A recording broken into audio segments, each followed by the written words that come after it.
everyone. Welcome to Crime in Court.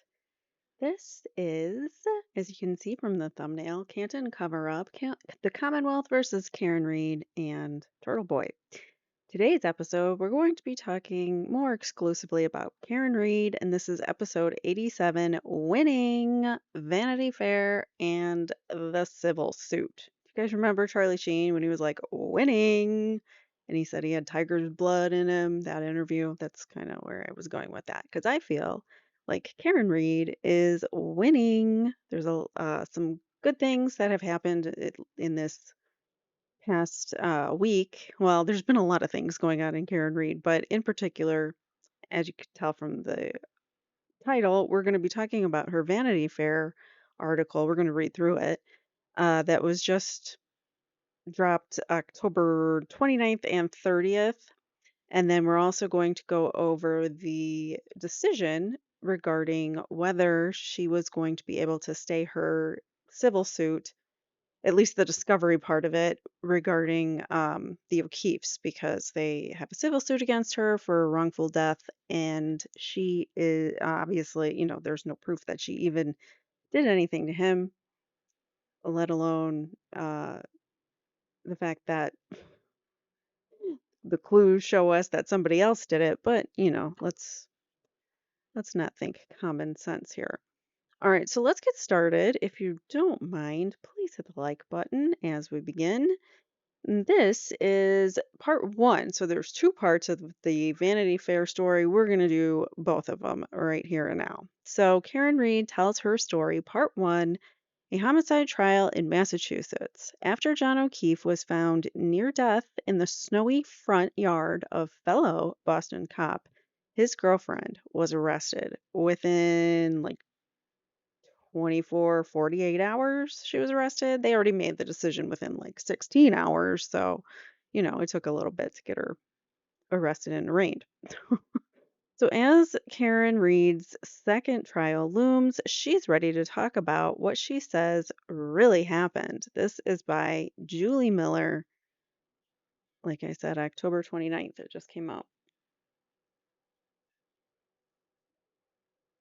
And that was a picture of Karen in her former home in Mansfield. It was, I believe, recently sold, or it's like on its way to being sold. And most of that money, we're going to find out, is going to her attorneys.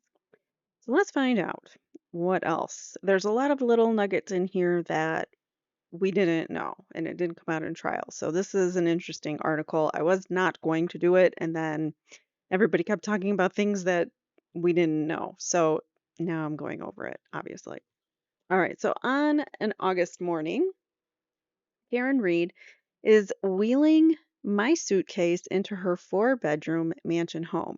Her minimalist colonial is embedded with clues to her recent or her current existence. Sorry, my brain does weird things and says words that aren't there. I also forget what things are called, and I call them the wrong word all the time. It's like, the thing over with the thing and the thing. My boyfriend gets it. He understands what I'm saying. He's about the only one. All right, so a Ziploc go bag in case of sudden arrest sits hidden in the buffet of her blue dining room. In it, Advil, melatonin, toothbrush, toothpaste, hairbrush, drugstore lipstick, strip of paper with her lawyer's phone number on it, and a bottle of Laura Mercier foundation left over from her previous life. A copy of David Rudolph's American Injustice, a 2021 account of horrifying prosecutorial misconduct, that's interesting, rests atop a stack of finance books. Remember, her background's in finance, she teaches it, so finance is what she does. But that's interesting that she's reading this American Injustice about prosecutorial misconduct because she's experiencing that. She's she's got some knowledge about that. All right, so a burner phone and SIM cards purchased after Reed learned authorities were tracking her this year is stashed inside a safe box beneath a scenic painting. In her closet, a framed Rebel Without a Cause poster stands behind the poster board's exhibits from her last trial. She had poster board exhibits in her closet. Part two of this story will what in part two of this story, including new details that have emerged in the Karen Reed case as her January 2025 trial looms. Oh, it's just a link. Okay, we'll get there. She's been staying with family and friends, but wanted to conduct our interview in the house. Reed told me she'd have a security person stay overnight. She said that security turns out to be a volunteer, a friend of sorts, who declined to be named for this story, but who looks like John Cena and has a license to carry. That's a good friend. Good friend to have around when you need a bodyguard. As Karen Reed said, strangest sleepover ever with her security guards. And it is strange for a journalist to stay at a subject's home, but Reed's offer was audacious. 3 days during which she would discuss any and every aspect of her life and complicated legal saga with the Commonwealth of Massachusetts. So she opened up her home for 3 days to Vanity Fair to come and do this article and to interview her. That's pretty amazing. Like, what defendants usually do that? If they're guilty, they're not going to do that unless they're psychopaths looking for attention. But I don't feel that from Karen. All right, so there will be no lawyer present or conversation parameters, even though anything she tells me on the record could be used against her in the forthcoming trial. She says, "There's nothing we're afraid of. Any question you have, I have answers for." Damn, she's confident. My editor and I discussed boundaries. I arrived with groceries for myself and I booked a backpack hotel room in case I felt uncomfortable. My family was nervous, me 6 months pregnant, bunking with an alleged criminal.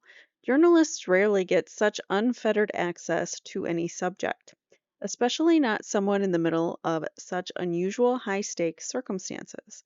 A defendant in a homicide trial that's become a national obsession, whose freedom hangs in the balance, and whose fate hinges on reliving the worst day of her life over and over again. Think about that. Because when you're on trial, you for something, and especially something you didn't do, let's put yourself in Karen's shoes. Say you didn't do it, and you're being accused of some taking the life of your loved one of your loved ones, and you didn't do it, and you've barely had time to grieve, and yet here you are going over and over and over that day with your lawyers, with law enforcement, with attorneys, with I said attorneys. That's the same as lawyers. With everybody, you're trying to everybody thinks you're guilty. So you have to really analyze all the data. And she is like one of the most active participants in her own defense because writing notes and talking to the lawyers. She had everything. Like when they had an example of something, she was like, boom, boom, boom, here it is. Here's the exhibit. She was really on top of her stuff. So she's definitely had to live it over and over and over again. And she knows it back and forth so well that she's willing to do a 3-day interview with Vanity Fair in her home. So her story, around 12:20 a.m. on January 29th, 2022, after a night of drinking, Reed dropped off her boyfriend, Boston police officer John O'Keefe, at the home of another officer, Brian Albert. They were both Boston police officers, knew each other kind of peripherally, but not really friends. She watched him walk towards the house where a smattering of Albert's family and friends, including a federal agent, Brian Higgins, were drinking. Then she returned to O'Keefe's house, where she lived part time and went to sleep. When Reed woke about 4 hours later, she was panicked to see that her boyfriend hadn't made it home. After calling O'Keefe's friends and discovering no one knew where he was, Reed returned to the house where she'd left him. She found O'Keefe covered in snow in the front yard, unconscious, with blood pooled around his nose and mouth. Straining to understand how he wound up gravely injured in a middle class neighborhood at 6 a.m., she wondered whether she had accidentally backed her vehicle into O'Keefe the evening before. She uttered 9 words that would immediately make her a suspect and radically change the direction of her life. She said, "Did I hit him? Could I have hit him?" In a question. She phrases it as a question. There's a picture of her and John. During the pandemic, after a brief encounter years later, is when they started dating. Because they knew they had dated before previously, and then years went by, and then during the pandemic they reconnected. By 5 o'clock that night, Michael Proctor, a Massachusetts State Police trooper, had seized Reed's car and phone. 16 hours in to the investigation, Proctor texted his friends, "There will be serious charges brought on the girl. She's a whack job, you know what. Zero chance she skates. She's effed." In a later group text, the investigator told her supervisors he was searching Reed's phone and appraised them of the progress. No nudes so far. What a class act. When someone surmised that the homeowner would surely receive some shit as well, Proctor responded, "Nope, homeowner's a Boston cop too." Proctor has called the texts unprofessional and regrettable, but argued that his remarks have zero impact on the integrity of the investigation. He did not respond to Vanity Fair's questions. No surprise there. Reed wouldn't find out about those texts until much later, along with the public. In the immediate term, her charmed existence as an equity analyst and adjunct professor at Bentley University dissolved. So, things, as all of this stuff started coming out, when she gets arrested, everything, she starts to lose her job. She has no way I believe to this day she does not have a license because of this. Like they took it away. They took away her ability to work because she can't commute, and they took away her ability to do a lot of things. She wasn't allowed to go to the funeral. She wasn't allowed to be in contact with John's family, but everyone blames her for not reaching out to them. Well, they could have reached out to her too. However, Proctor took her phone, so she had to get a new phone. So there's that. So family's all mad that she didn't reach out to them again. Well, she got a new phone, and she wasn't allowed to. So the Commonwealth prosecutors claimed that after a drunken argument, Reed reversed her Lexus SUV into O'Keefe, ultimately taking his life and then drove off. On February 1st, 2022, she was charged with manslaughter, motor vehicle homicide, and leaving the scene of a personal injury or loss of life. She lost both jobs, her health insurance, her car, and her life savings. She's lost everything because of these false charges. Her health insurance is a big one because she has MS, she has colitis, she has severe health issues that she needs medical treatment on a regular basis. Speaking of, I gotta make some appointments. But yeah, so she has life altering medical conditions that require treatments on a regular basis, especially that MS. And it's debilitating, and it can be, um, I don't know what I was going to say. It can be very debilitating, MS, and keeps you from living your life and doing what you want to do. A lot of like autoimmune diseases and things like that can keep you down. All right, so she says, "I'm not backing down." As scary as a potential conviction is, I will go to jail for something I didn't do before I plea out. I will never give them that win. I love her. She's awesome. I would say the same thing. Like, I would never back down, especially when they have trampled on her civil rights so egregiously. And when this is all said and done and she gets to sue them, whoa boy, it's going to be a big payday for Karen. She's going to make back that life savings, her house, her car. She's going to make it all back, hopefully. All right, so now Reed is living off what remains of her 401k.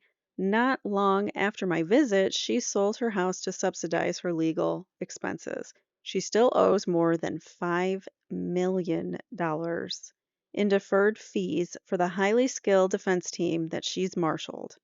Reed's first trial ended on July 1st with shock, but no conclusion. Norfolk County Superior Court Judge Beverly effin Canoni, I cannot stand her, declared, like, I just get a when I hear her name or think about her. Um, she declared a hung jury and a mistrial, a conclusion that five jurors, six, have since come forward to contest, according to the defense, saying that the jury had unanimously voted to acquit Reed on the charges of homicide and leaving the scene, and were only divided on the manslaughter charge. District Attorney Michael Morrissey's office plans to prosecute Reed again on all three charges with a trial date for January. I believe it's the 25th or something like that. Reed's team has taken the matter to the Massachusetts Supreme Judicial Court and will argue on November 6th for the charges to be dismissed on the grounds of double jeopardy. Also on her side is the ACLU of Massachusetts. We read through their amicus brief backing this argument and criticizing Judge Canoni, which I loved. It was great. She, her and Judge Gull are like the bane of my existence. I can't stand either one of them. The DA's office declined to answer Vanity Fair's questions, citing the case's active nature. So they're not going to give us anything. Reed's lawyers believe the first trial's outcome is just another twist in a strange saga that involves no fewer than four law enforcement bureaus, including the Massachusetts State Police, the Canton Police, the Boston Police, and the Bureau of Alcohol, Tobacco, Firearms, and Explosives, or ATF. They allege that Reed not only didn't take O'Keefe's life, but that she is a victim, too, of a crooked DA, jury tampering, and corrupt law enforcement. This article so far has been like the best coverage that Karen's gotten so far via, like Dateline, or what else does she do? 2020. They left a lot of important facts out and painted Karen Reed supporters as crazy people and were just nuts conspiracy theorists and whatnot. So this is at least acknowledging that Karen could be on a very difficult road against a very corrupt DA's office, which I agree. All right, so other than feeling wrongfully persecuted and prosecuted, I feel incredibly violated, Reed tells me. Police have visited her home 3 times, seized her phones twice, subpoenaed her family's financial records. Her private text messages, her most intimate thoughts have been presented to the world, dissected, and debated by the public. Her personal tragedy is many people's true crime entertainment. And even though the second trial, scheduled to begin January 27th, will offer more of the same humiliations and intrusions and plunge her deeper into 7-digit debt, she's pushing forward. I'm not backing down. As scary as a potential conviction is, I will go to jail for something I didn't do before I plea out. I will never give them that win. Brilliant. All right. Her pent-up feelings pour out of her with the urgency of a person facing a maximum sentence of life in prison, though she occasionally wisecracks in her tour through the wreckage. Hold on, it's gonna get loud. All right, sorry. Let's keep going. All right, so I never knew an unopened shredder could make me so sad, she says, pointing out the factory sealed machine, which she'd hoped to use to destroy her reams of legal documents after an acquittal. So she bought a paper shredder and it's sitting there unopened because she was waiting to destroy all of her legal documents after she got acquitted, which didn't happen because mistrial. If I can get the entire truth of this case out to the public forum, that to me is priceless. In the beginning, hey, blast from the past, how's things? That was the Facebook message Reed received from O'Keefe in the spring of 2020. The pandemic was first taking hold, schools were shutting down, and Reed hadn't seen O'Keefe in 16 years. They'd first met at a birthday party for O'Keefe's sister, Kristen, in Boston of 2004. Remember, Kristen is the sister who passed away. She was the mother of Kaylee and, oh my gosh, why can't I think of the son's name? The kid's name, the nephew and niece that John eventually took in. Why can't I think of his name? It'll come to me when I'm not live, I'm sure, or when I'm not recording. All right, so the niece and nephew, Kristen's kids. Reed didn't know Kristen. She was just tagging along with a friend from Braintree, where the O'Keefes grew up. She thought O'Keefe was cute. They exchanged numbers and dated for a few months, a fleeting 20-something romance. In the intervening decade and a half, Reed and O'Keefe both went their separate ways. Where did I? No, both. I don't even know where I saw that. Okay. Brain, stop doing weird things.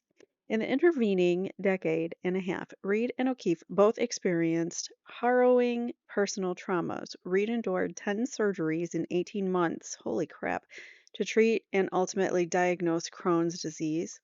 Less than a year after her last major surgery, she was diagnosed with multiple sclerosis.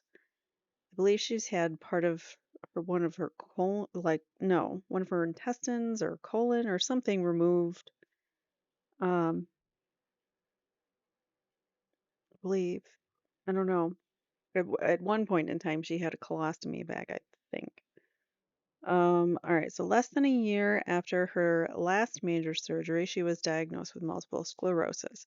O'Keefe, meanwhile, lost Kristen to brain cancer in 2013, and shortly after, his brother-in-law, Kristen's husband, from a heart attack. I believe that this was, I don't want to speak ill of the dead, but I believe this was an overdose of the white substance you sniff. So that's what I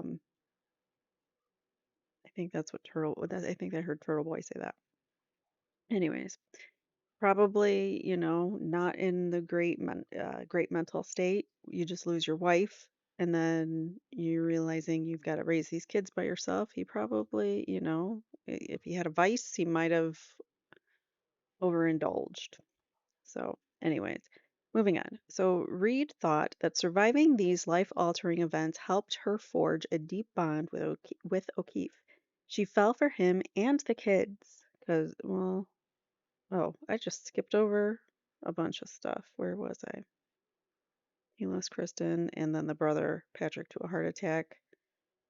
O'Keefe, known simply as JJ to his niece Kaylee and his nephew Patrick. That's his name. Thinking Frank for some reason. I don't know why. Patrick. I knew Frank wasn't right, but Patrick, correct. Okay. So John O'Keefe became Kaylee and Patrick's guardian. All right, so Reed thought that surviving these life-altering events helped her forge a deep bond with O'Keefe. She fell for him and the kids. She says, I felt like this is a perfect situation. It's a Karen-sized hole in this house that I have the energy and resources to fill. I like that. Like she felt like there was a lot of love and hurt and pain in that house, and she felt like she could try to relieve some of that, I guess. The relationship progressed quickly in the confines of the pandemic.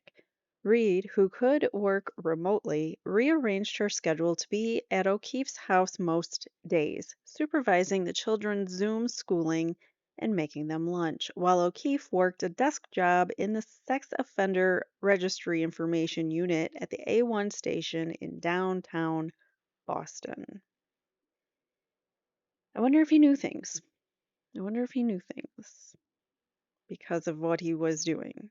If any information he knew from this line of work that he was in, registering sex offenders, basically.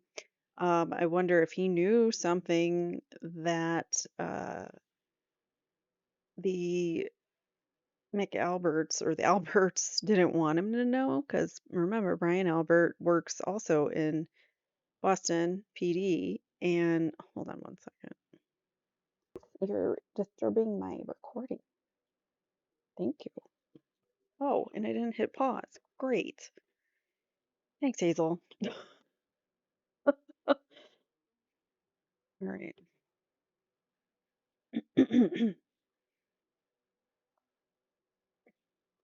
All right. So, what I was saying was that I wonder if something he knew there had anything to do with something the Alberts didn't want him to know. I don't know. Just a thought. There's a very nice picture of the two of them.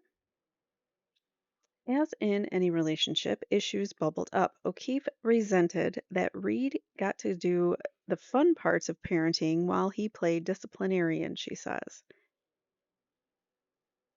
When the kids return from a trip with their grandparents, Reed recalls that Kaylee and Patrick walked past O'Keefe to hug her first. O'Keefe felt like the kids preferred Reed because she spoiled them with go karts, fancy haircuts, and shopping trips. She thought they could feel her warmth and O'Keefe's stress. He never adequately mourned his sister, according to Reed, and struggled to manage his own grief, plus the children's increasingly complicated needs, emotional and otherwise. O'Keefe saw a therapist with them at one point, but when the shrink introduced board games, O'Keefe checked out. I think that's part of his stock. Reed contemplates now, saying, "This Irish Catholic south of Boston, rub some dirt on it, drink through your problems mindset." We know there were some problems in the relationship, and we know he may have had a drinking problem. So that checks out kind of a little there. Just kind of bury your stress, bury all those things that you are boiling up inside of you and drink. Don't deal with your emotions. You know, healthy way to deal with it. Drinking increased for both of them on weekends, which she now regrets, but rationalized at the time as them unwinding after a hard week. Once O'Keefe had a drink or two, that was when he was the most relaxed. He would be easygoing, but then it was this vicious cycle that he's hungover the next day. Well, because he drank too much. During a New Year's group vacation in Aruba, Reed says O'Keefe and his friends cracked beers at 10 a.m. and drank till sundown or man down, whichever came first. She says she caught O'Keefe kissing another woman, which they told it a different way. If you listen to the testimony of the Sullivan sisters, they said that he was just a little drunk and kind of fallen all over her. But now we're hearing from Karen Reed that she caught O'Keefe kissing another woman. The woman denied it at trial. That same January, Reed engaged in her own flirtation. She exchanged texts with one of O'Keefe's contacts, Brian Higgins, an ATF agent. It was a brief thing and petered out as quickly as it started. I knew Higgins found me attractive, she says. It helped me emotionally validate myself, which is embarrassing to admit. Girl, it's not embarrassing. You had a boyfriend who was emotionally checked out and drinking most of the time, and angry at you for treating his niece and nephew nicely. Like for spoiling them. Oh no, that's like the worst complaint he had about her was that she spoiled the kids. But I forgot what else I was gonna say. Oh, with Higgins, it just, I mean, it is what it is. She wanted a little reassurance that, she's hot too and she can get a guy if she wanted to. It's not just John O'Keefe who has all the ladies in the neighborhood and then some, people in Aruba all over him constantly. And yeah, so I don't think it's embarrassing to admit at all, and it's totally human and natural. Nowhere to be found. On Friday night, January 28th, 2022, Reed and O'Keefe had been drinking with O'Keefe's buddies at the Waterfall in Canton, the kind of bar where flat screen TVs are permatuned to sports and friends trade shots. Canton is a quaint cop town 15 miles southwest of Boston, just past the skirts of suburbs that are untouchable under seven figures, where the state's major highways intersect, making it prime blue collar community where homes are passed down over generations, which I believe the Albert home was a generational home, which Brian Albert had to sell because, oh, crimes happened there. It was around midnight, and snow had just begun falling when Brian Albert invited everyone in the group to his house afterwards for drinks. The former Marine and 30-year Boston Police Department veteran headed the fugitive apprehension team and had appeared on the Donnie Wahlberg produced reality show Boston's Finest. As one of seven siblings raised in town, he seemed to know or be related to everyone. His younger brother Kevin is a Canton cop, and another younger brother, Chris, is a town select board member. We've talked about both of them extensively on this channel. Chris is not really a good example of what you want for your select board members, as he threatened Turtle Boy right outside of his establishment, his B&E Pizza, told him he would wipe his face up and down the sidewalk on camera. And he's supposedly afraid of Turtle Boy and has a restraining order on him. Yeah, okay. Anyways, moving on. So that night, Reed and O'Keefe were joined by a cluster of the veteran cop's family members, his wife Nicole, his brother Chris, Chris's wife Julie, Nicole's sister Jennifer McCabe, and McCabe's husband Matt, plus Higgins and an unrelated couple, Karina and Nicholas Kolakithis. The mouthful. There's a picture of Karen and John at the C.F. McCarthy's. This was the video from C.F. McCarthy's, which is the bar they went to first before the waterfall. When Reed woke up the next morning, panicked that O'Keefe was not home, she met up with two of his friends, Jennifer McCabe, who was at the Albert home when Reed dropped O'Keefe off, and Carrie Roberts to look for him. At about 6 a.m., the women pulled up to the Alberts house at 34 Fairview, and Reed spotted O'Keefe in the front yard. Hysterical, she jumped out, cleared snow from her boyfriend's bruised and bloodied face, and began mouth-to-mouth resuscitation. Roberts administered chest compressions, and McCabe called 911. And we've listened to her very odd 911 call where she's like whispering, "There's a man passed out in the snow."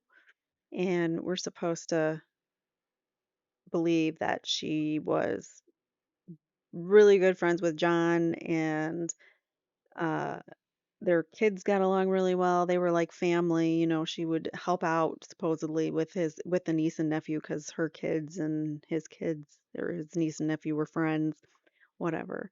But then she just calls him the man passed out in the snow. Not her friend, not a cop, not, someone on my brother-in-law's lawn. No, none of that. She left all of that out in the 911 call. At times, Reed lay on top of O'Keefe, desperately trying to heat his body, which had cooled to 80 degrees, which at that point, that's hypothermic level. Emergency vehicles raced onto Fairview moments later, their red lights beaming into the dark sky and bouncing off the snow. It was such a spectacle that a neighbor snapped photos. But yet, neither Albert nor any of his family members emerged from the house as first responders attempted to save O'Keefe's life. So it was such chaos and all these lights, and it was a spectacle, but the homeowners didn't wake up. Okay. And they have a German Shepherd. Had. They had. Chloe. She didn't bark at the commotion. My dogs would have been barking and waking me up if there were fire trucks and emergency vehicles outside. It was a spectacle that it was such a spectacle that neighbors snapped photos. Neither Albert um, nor his family members came out. Even in her confusion, Reed clocked this. She wondered whether she had dropped her boyfriend off at the wrong house, and after a night of drinking, O'Keefe entered an aggressive stranger's home. So she was trying to figure out she was throwing around many theories in her head because she didn't know what happened to him. He's just laying there in the snow. You don't know how he got there, why he's there, what happened to him, what his injuries are from. You know nothing at that point. And so she's just racking her brain trying to figure out what it could be. And that is a possible answer, is that maybe he was just drunk and he walked into somebody else's house and he got beat up. But no, now we know that it's probably more likely that he went into the Alberts home and got beat up. So the Alberts say they slept through the noise. The neighbor who snapped photos opines to Vanity Fair that Albert's explanation absolutely doesn't make sense. Reed was so distraught that she was taken to Good Samaritan Hospital for evaluation. EMTs delivered her around 8 a.m. to the hospital, about the same time that O'Keefe was pronounced dead of hypothermia and blunt force trauma to the head. Patient is hysterical. She is actively grieving. She states she does not belong in care. She just wants to know what happened to her boyfriend, observed attending physician Jonathan Rice, who noted that Reed had blood on her face and hands. The doctor also noted no psychiatric history and that Reed denied any SIHIAHVH, whatever that means, meaning no self deletion or homicidal ideation, and no auditory or visual hallucinations. Okay, so that's his code. He also noted that Reed worried continually about her quote unquote husband because they had two adopted kids, and she stated she cannot live without him. They were not married, so, and I don't know, but she did kind of she lived with them part-time and she helped raise the kids, so I could see why she'd be worried. I mean, she's obviously worried about what was happening to him and they weren't telling her. When Reed's father, Bill, arrived at the hospital, a nurse briefed him. Your daughter wants to know whether or not John O'Keefe is alive.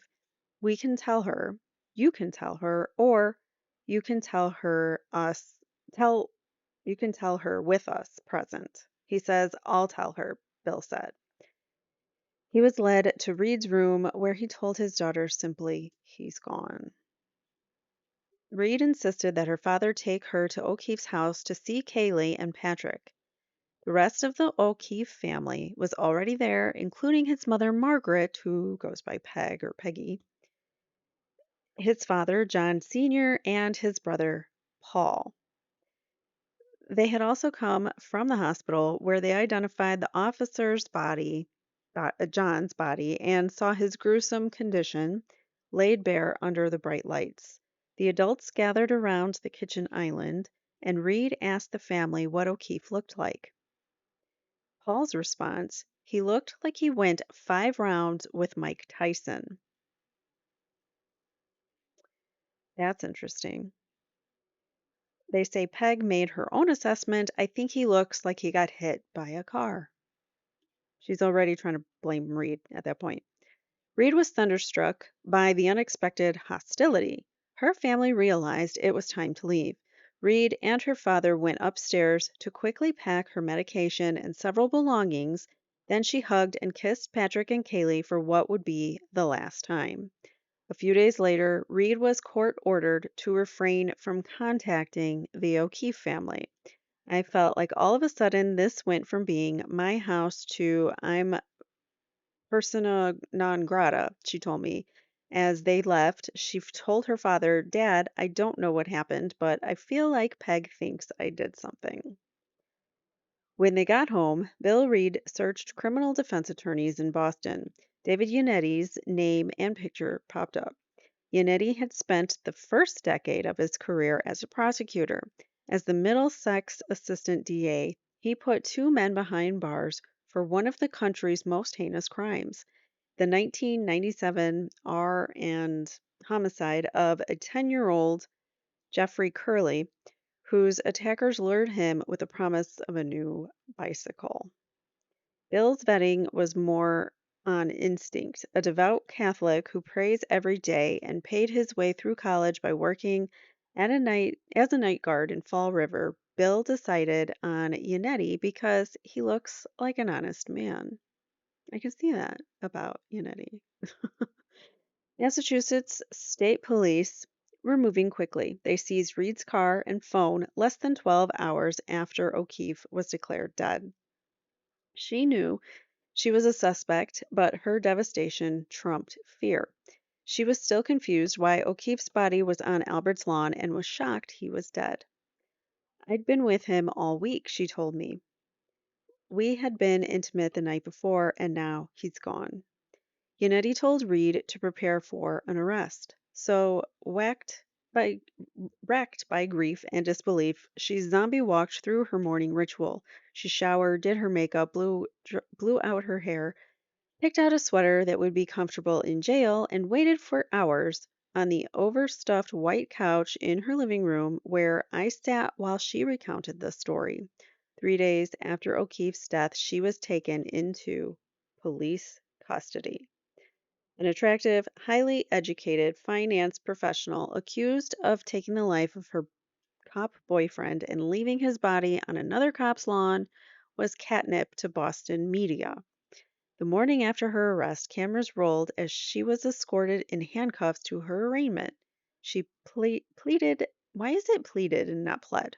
Like, wouldn't you use that as why just? I've heard it both ways. Why is it pleaded and not pled? It bothers me. She pleaded not guilty to all charges and was released on 50,000 bail. A cousin with a criminal record called her with advice. I've pled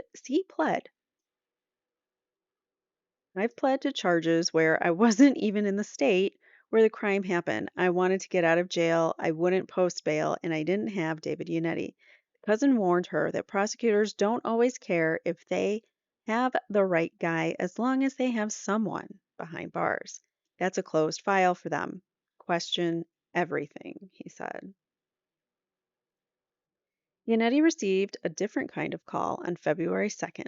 Within hours of Reed's arraignment, a man with a gravelly voice claimed to have a background in Boston law enforcement made an explosive claim. He told Yannetti that Brian Albert and his nephew, Colin, had beaten up O'Keefe on January 29th.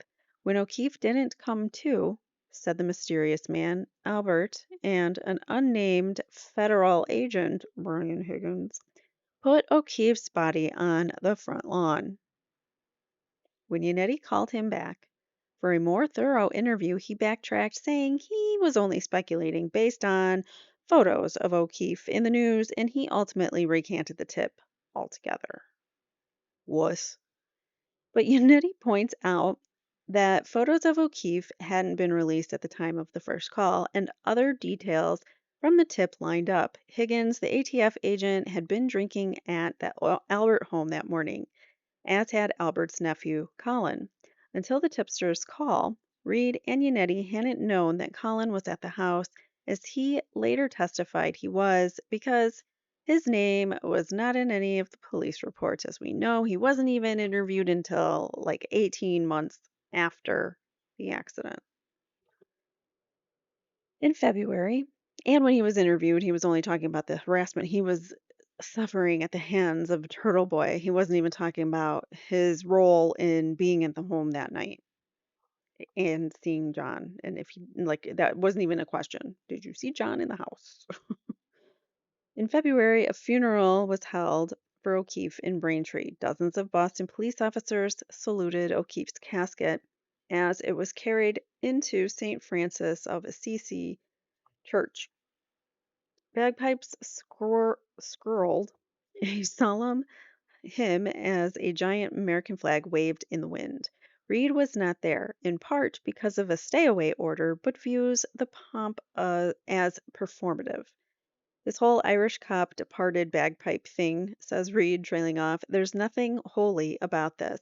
I think it is the biggest farce, maybe only second to my trial, that the people who were there in the cold outside the church were nowhere to be found in terms of actually delivering justice to John O'Keefe. A breakup, when kids are involved, is a high stake decision. In January 2022, despite their troubles, neither O'Keefe nor Reed were willing to give up on the family dynamic they had forged with Kylie and Patrick. That fateful night, they still loved each other. They cuddled at the waterfall, as security footage shows, and witnesses described them as affectionate.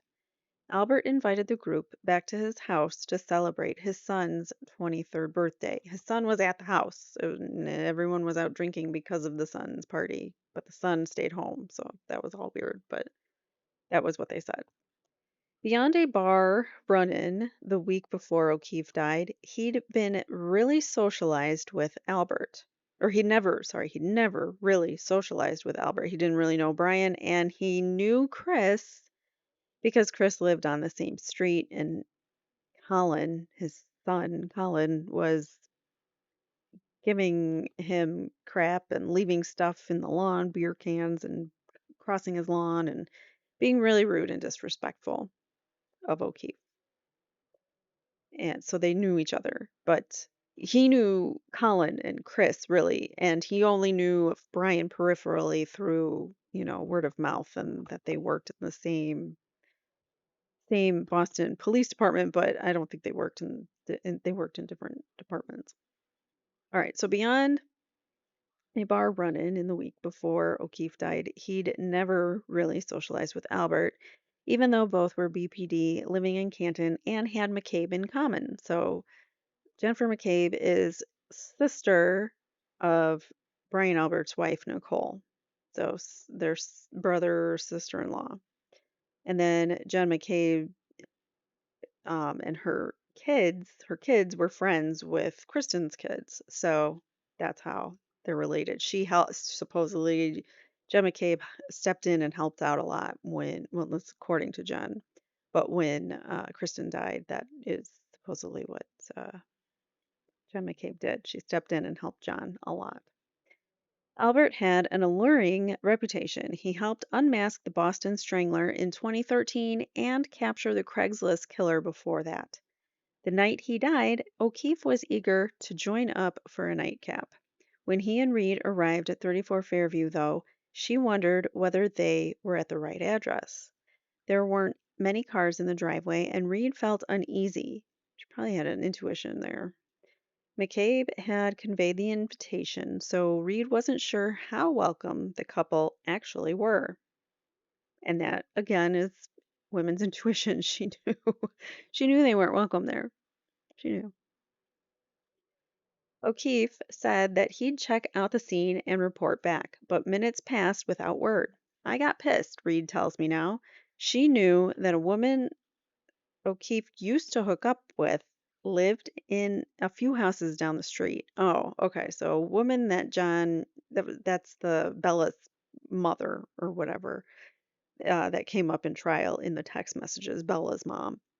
Um, to get to the O'Keefe house or to get to the Albert house, you have to pass Bella's mom's house or Bella's house. And then that was the woman that used to date John. So they like to throw that in there and make it seem like Karen was jealous. But anyways, so he's got to be screwing around, she thought. I didn't think he was physically incapacitated. After about 10 minutes of waiting, Reed drove to O'Keefe's house to be with Kaylee, who was home alone. To Reed, it felt like Aruba all over again, so recent. She sent O'Keefe a barrage of angry voicemails and texts.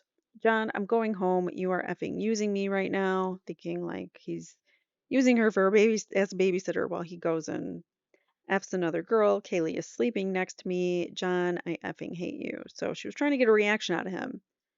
That's what that is. She's pissed and she wants a response. So she hasn't gotten one. He's been ignoring her all night. So she starts to get angry. I don't blame her. This is effing dirty.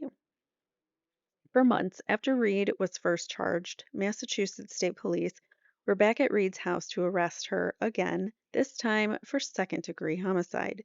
She and Yannetti were stunned. She didn't know a rearrest was even possible, and her lawyer hadn't been given a heads up. That's wrong. She has a lawyer. You call the lawyer and you tell the lawyer first. We'd like to arrest her. Why don't you bring her in? Defendants can be upcharged when significant new evidence is discovered, but Reed and Yannetti considered the additional evidence cited to be a stretch.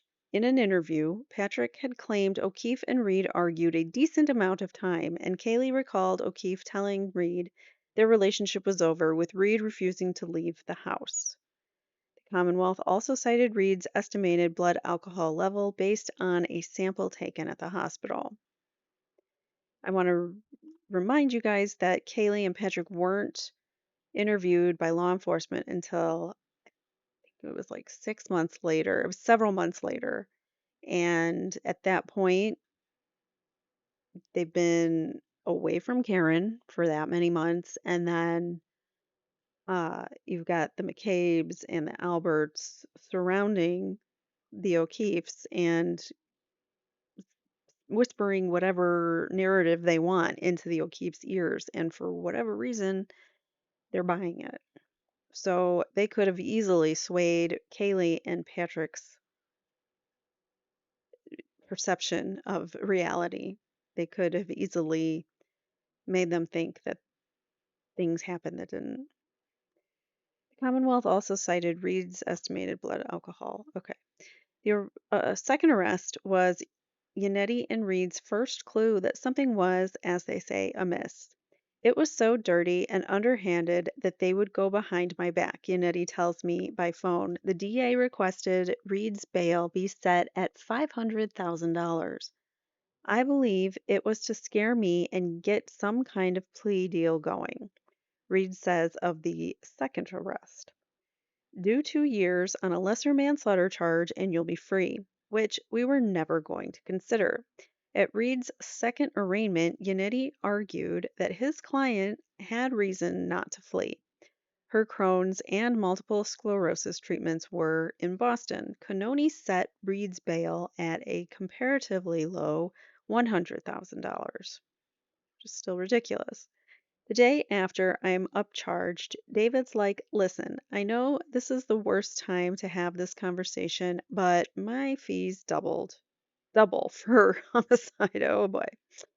The fees weren't as frightening as the legal shock, though.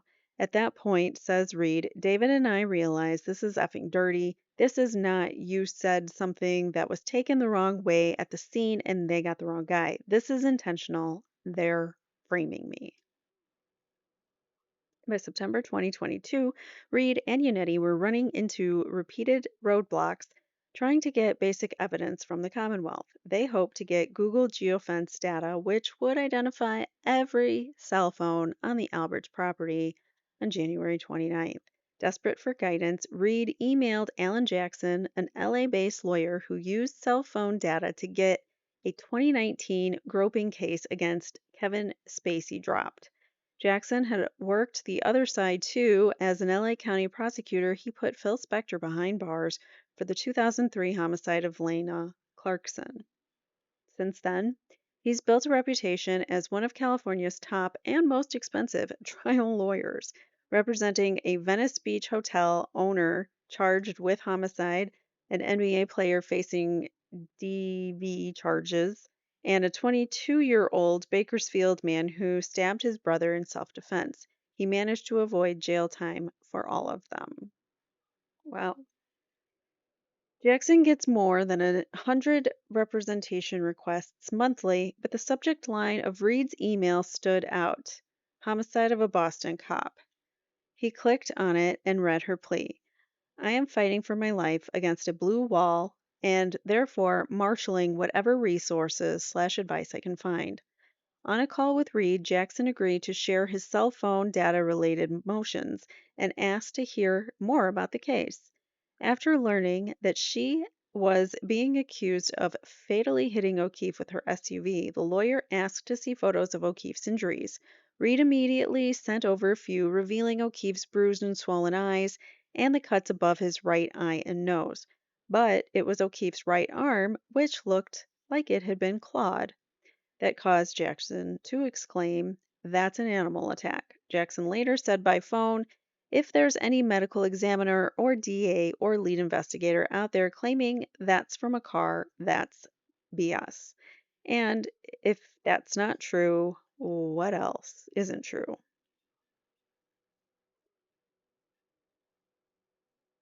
So if that one piece of evidence, his injuries on his arm, is a lie that the um, Commonwealth is trying to push down our throats, it's just a lie, then are why should we believe anything that the Commonwealth is telling us?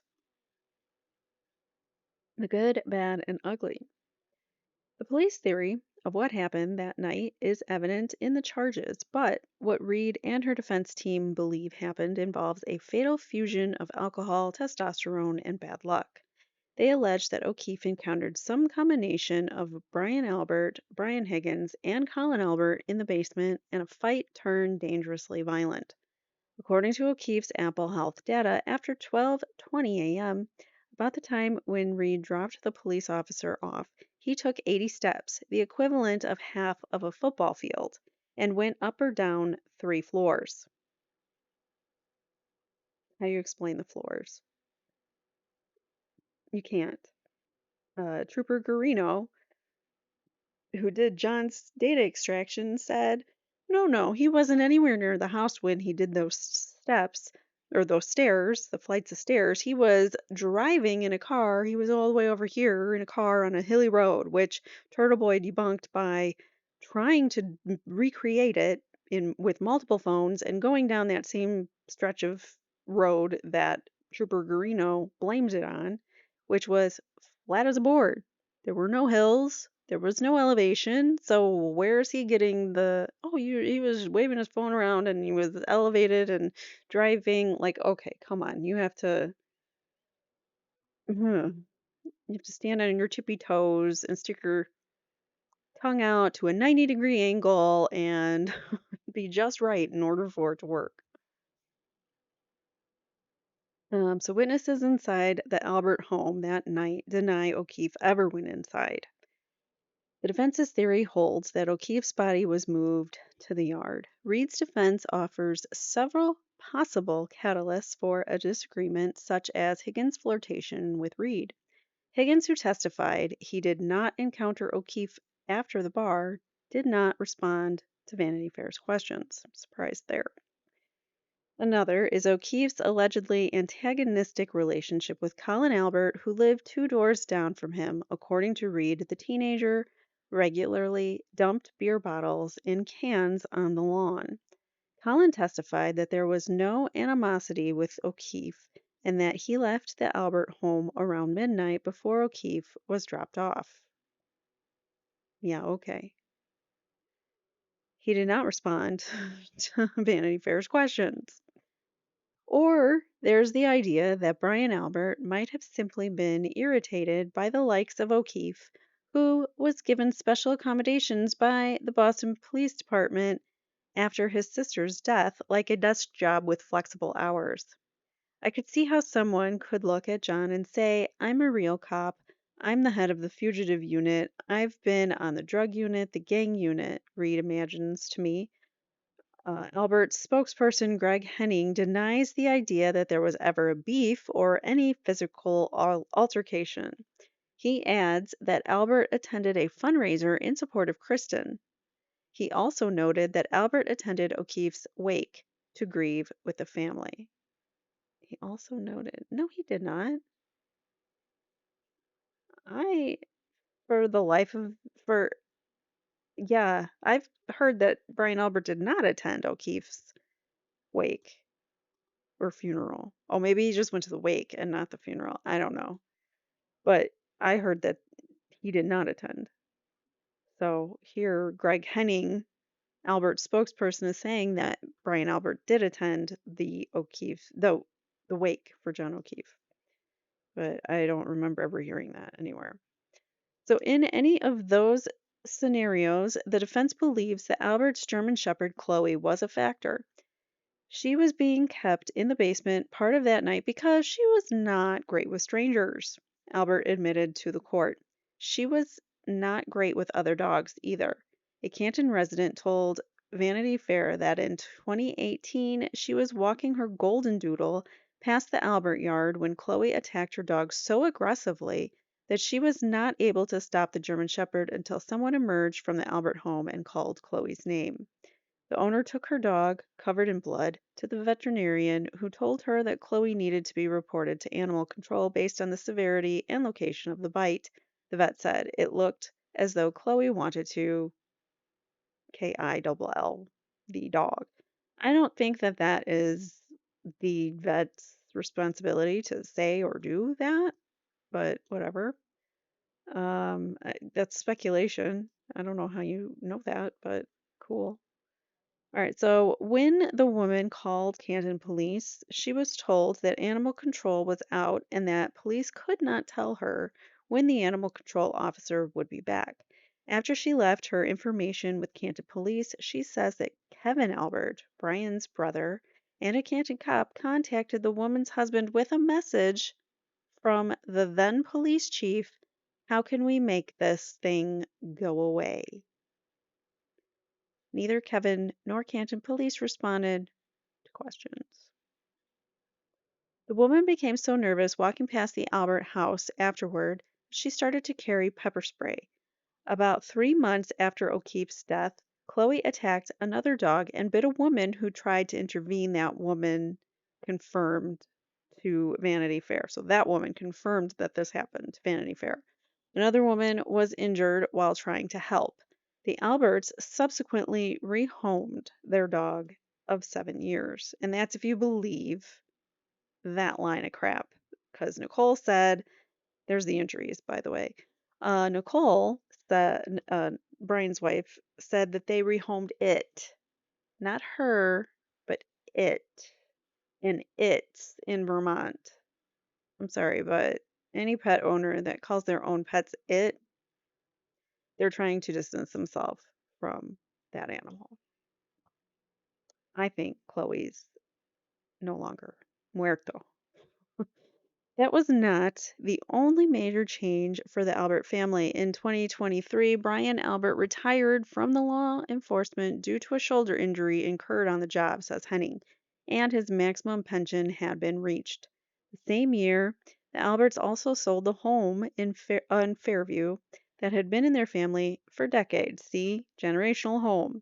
And the Alberts sold it. Hennings denied that either decision was related to the case. Just timing is really very suspicious, but okay. He says that the family considered selling in 2021 before O'Keefe's death, but eventually did so because the Albert children had grown up and moved out. When the new owners moved in, flooring had been removed from the basement, where Reed's defense team claims the fatal altercation with O'Keefe took place. But Henning said that was a modification that a real estate agent suggested following 2021 water damage, among other updates. Yeah, right. I believe whatever happened to John was a setup to teach him a lesson or tune him up. and it got out of control. No one would choose to take his life or to take someone's life in their own home and then set it up so sloppily, Reed tells me. And that's true. Like it's such a sloppy cleanup. Um, but yet here we are and none of them are in prison and or pending charges. Yet Karen is going to go back to trial for a second time. Makes no sense. But that is where her willingness to make sense of everything ends. I hold the district attorney who passed the bar and went to law school to a higher standard. The power that a district attorney has in any given county is staggering. It's scary, she said. He can bring all the resources of the state to try to get a pound of flesh, which I believe is what he's doing. Reed spent her first months after O'Keefe's death mourning him, reminiscing, and trying to distract herself from her predicament. She wallpapered the house, cooked with her mother, and read. Um, Alexander Dumas's classic The Count of Monte Cristo, in which the protagonist is framed and arrested, but ultimately escapes and avenges himself, has been an inspiration. Reed was still so confounded by O'Keefe's death that she was open to the idea that she could have accidentally hit him. So she was still at that point where she thinks she could have maybe done it. I told my parents if I did anything in any way, I'll pay my dues. That's how this should work. I want to know the truth, good, bad, and ugly. She hired a private investigator and even sought out materials that could prove she was guilty, like security footage from the Albert home. But Albert said he never installed a camera his wife gave him. They had a Google Nest, I believe, or whatever it is. And yeah, they didn't have their Google Ring, or it's not a ring, but their Google camera set up. Nor was there security footage from homes on the street, which also we know across the street there was another cop, who had a camera, which would have been right on the Albert home, the front lawn, where we would have seen things had he had camera that day, but apparently he didn't. Homeowner across the street from the Alberts, who works for Canton Police, told Reed's private investigator that his camera did not pick up anything from 34 Fairview Road, which is a bunch of BS. Security footage from the library that Reed drove by between 12:37 and 12:39 a.m. should have shown whether her taillight was smashed, but that precise 2-minute time frame of the video was missing when the Commonwealth turned it over to Reed's team. The Commonwealth says they turned over the entirety of the video that the Canton PD gave them. Reed told me about a rumor that there are texts between her and her lawyer in which she implicates herself. Texts that police supposedly read when they confiscated her phone, but that will never be released because they're privileged. Proctor, the state trooper himself, referenced an exchange on the stand saying that he stopped looking through her phone when he saw messages between Reed and an attorney. But Reed and Unetti each point out that they didn't communicate until after MSP had seized her phone and car. I didn't even have a cell number for David until several hours after Proctor left with my phone. I never texted him on January 29th. Proctor testifying on the stand that he saw texts between David and me is a provable lie. So why lie about it? I just don't get it. Reed has pored over tens of thousands of pages of legal filings and police reports. She has played the waterfall security footage on repeat. She has scanned every text, screenshot, and Google search of O'Keefe's phone for buried clues. Initially, it was difficult to look at O'Keefe's autopsy photos and torture to imagine, what did he feel? Did he know he was freezing? Was he waiting for me to come back? Oh, that's sad. I think he was out. I don't think he ever, I think he lost consciousness and never regained it, in my opinion. Um, because they said he never moved again. She had scoured social media, going down rabbit holes of Facebook posts featuring Proctor with various Albert family members, even a post where Proctor's mom called Chris and Colin Albert her second family, a courtesy to the family. When the trial began in April, meanwhile, Adam Lawley, a prosecutor who has worked for the Norfolk County DA's office since 2010, assured the court that Proctor had no conflicts. These are not people that know each other, Lawley said. The prosecution produced 68 witnesses, at least 9 of whom were related to Albert by blood or marriage. Reed had 6, including a snowplow driver employed by Canton. Lawley did not respond to questions. Not surprised there. Leading up to the trial, Reed's team struggled to get basic discovery items like crime scene photos. Even that was a fight, says Elizabeth Little, another California lawyer on Reed's team. We did numerous discovery requests, filed a motion to compel. We were given JPEG copies of photographs of zero metadata that were blurry and useless. After 7 months of litigation, it comes out that they don't have the original photos. They came from a phone. The phone doesn't exist anymore. Initially, you think it's just incompetence. The more we dug, the more we realized that the stuff we were looking for was never gathered in the first place or was being intentionally withheld. It became hard to believe it was all an accident or mistake. Yeah. Proctor seemed problematically conflicted from the outset. The investigator appeared in social media photos with various Alberts and McCabe's dating back to 2012. Though Proctor seized Reed's car and phone the day of O'Keefe's death, he did not interview Colin for another year and 6 months. Okay, so yeah, 18 months. Then the interview went unrecorded. Proctor's sister Courtney is such good friends with Albert's sister in law Julie that they shared 67 phone calls in the 7 months after Reed's first arrest. At, at the trial, Julie said she couldn't remember how many calls. On the day of Reed's first arrest, Courtney texted Proctor that an Albert family member said, "When this is all over, she wants to get you a thank you gift." Proctor asked that she get his wife a thank you gift instead. These are all things that we can't forget. These are all things that can't be explained away. Karen's actions and her behaviors that night can all be explained. These things cannot. Forget about the allegations of the victim having their life taken inside the house, says Doug Lewison, a Boston defense attorney who has represented law enforcement for 4 decades, but who is not working on the Reed case. He, like many legal analysts, believes Reed should never have been tried for second degree homicide. As soon as these people, who Proctor was acquainted with, were identified as witnesses, he should have dropped out of the case. It was a system failure by the state police. Instead, Proctor declared Reed guilty via text the day he started his investigation. After about 6 months later, while the probe was underway, Proctor and Albert's brother Kevin, the Canton cop, went out drinking. The next day, Proctor texted Kevin that he left his badge in Proctor's cruiser. Kevin responded, "Did I take my gun?" That's pretty bad.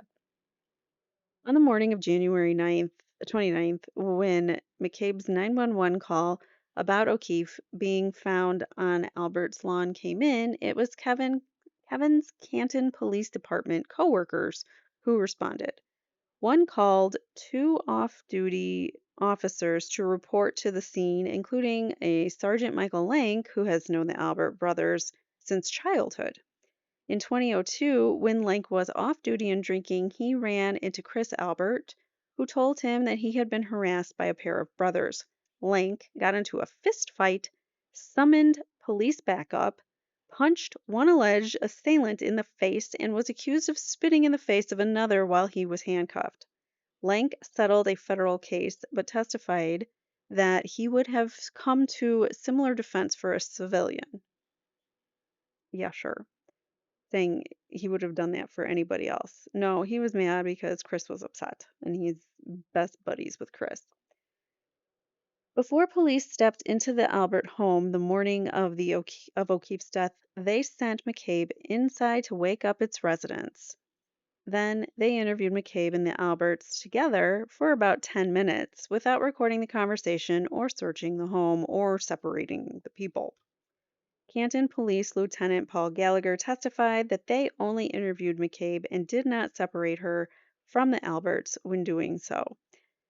The officers said they had no reason to believe O'Keefe had ever been inside, and McCabe did not respond to Vanity Fair. Commonwealth's key physical evidence against Reed has been her right taillight. No piece of Reed's car was found during a daylight search on January 29th after snow had been cleared from the yard with a leaf blower. Probably not standard practice for homicide investigation, using a leaf blower to blow away snow. Reed, her family, and a Dighton police officer who witnessed Proctor seizing the car hours later say that Reed's taillight was only cracked at that point. Damage, Reed says, was inflicted when she backed out of O'Keefe's car, or out of O'Keefe's garage, to search for him and bumped into his SUV, which was caught on O'Keefe's security camera. So we've seen that video. Fortunately, that one didn't get erased like the other ones. Despite Proctor's affidavit declaring he picked up Reed's car at 5:30 p.m., Dighton police and the Reed's security camera showed that he took the car at 4:12. So the dude gave himself some extra time. A time to which the Commonwealth conceded a year and a half later. So at first he's like, "Oh no, no, no. I picked her car up at 5:30." But we have ring camera from Bill Reed's front yard that says the tow truck came and got the car at 4:12. So your report's wrong. Oh, okay. Yeah. Yeah, it was 4:12. That was just an error.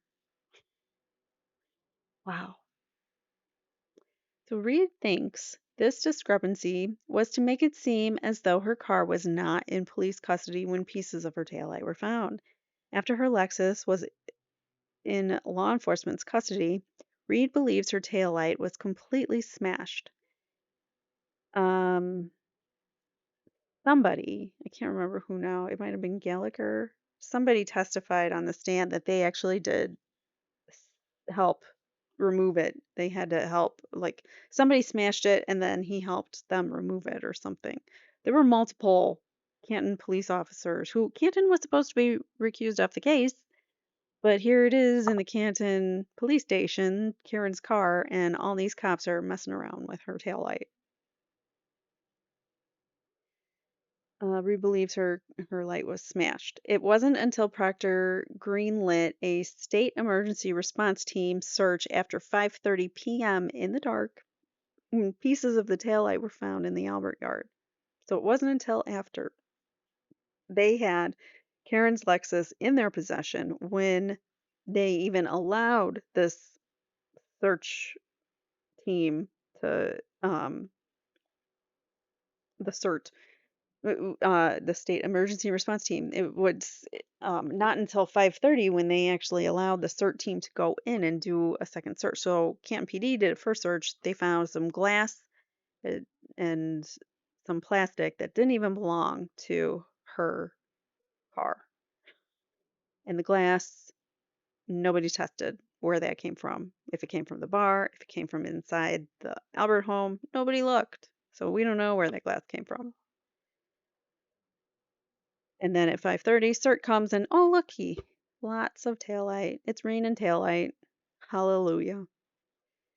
So 1 week later, after multiple searches by law enforcement, former Canton Police Chief Ken Berkowitz reported spotting more taillight pieces in the yard from his moving vehicle during a random drive-by.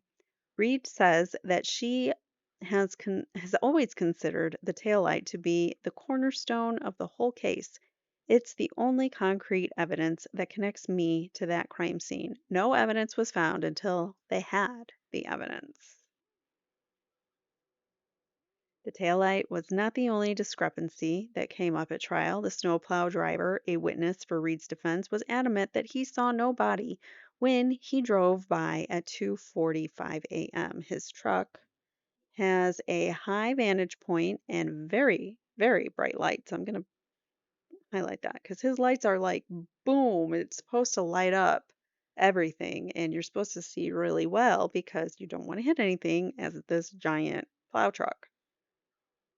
So, yeah, he has great vision from where he's at. His truck has a high vantage point and bright lights, he noted, and he constantly scanned his periphery for obstacles. When he passed the house a second time, he passes Albert's house at 3:15 a.m. He saw a Ford Edge, the same model that Albert drives, parked in front. We also know Colin has a Ford Edge, and doesn't Brian Albert or somebody else has a Ford Edge too? Kevin Albert. Kevin Albert. Brian Albert, Kevin Albert, and Colin Albert all have Ford Edges.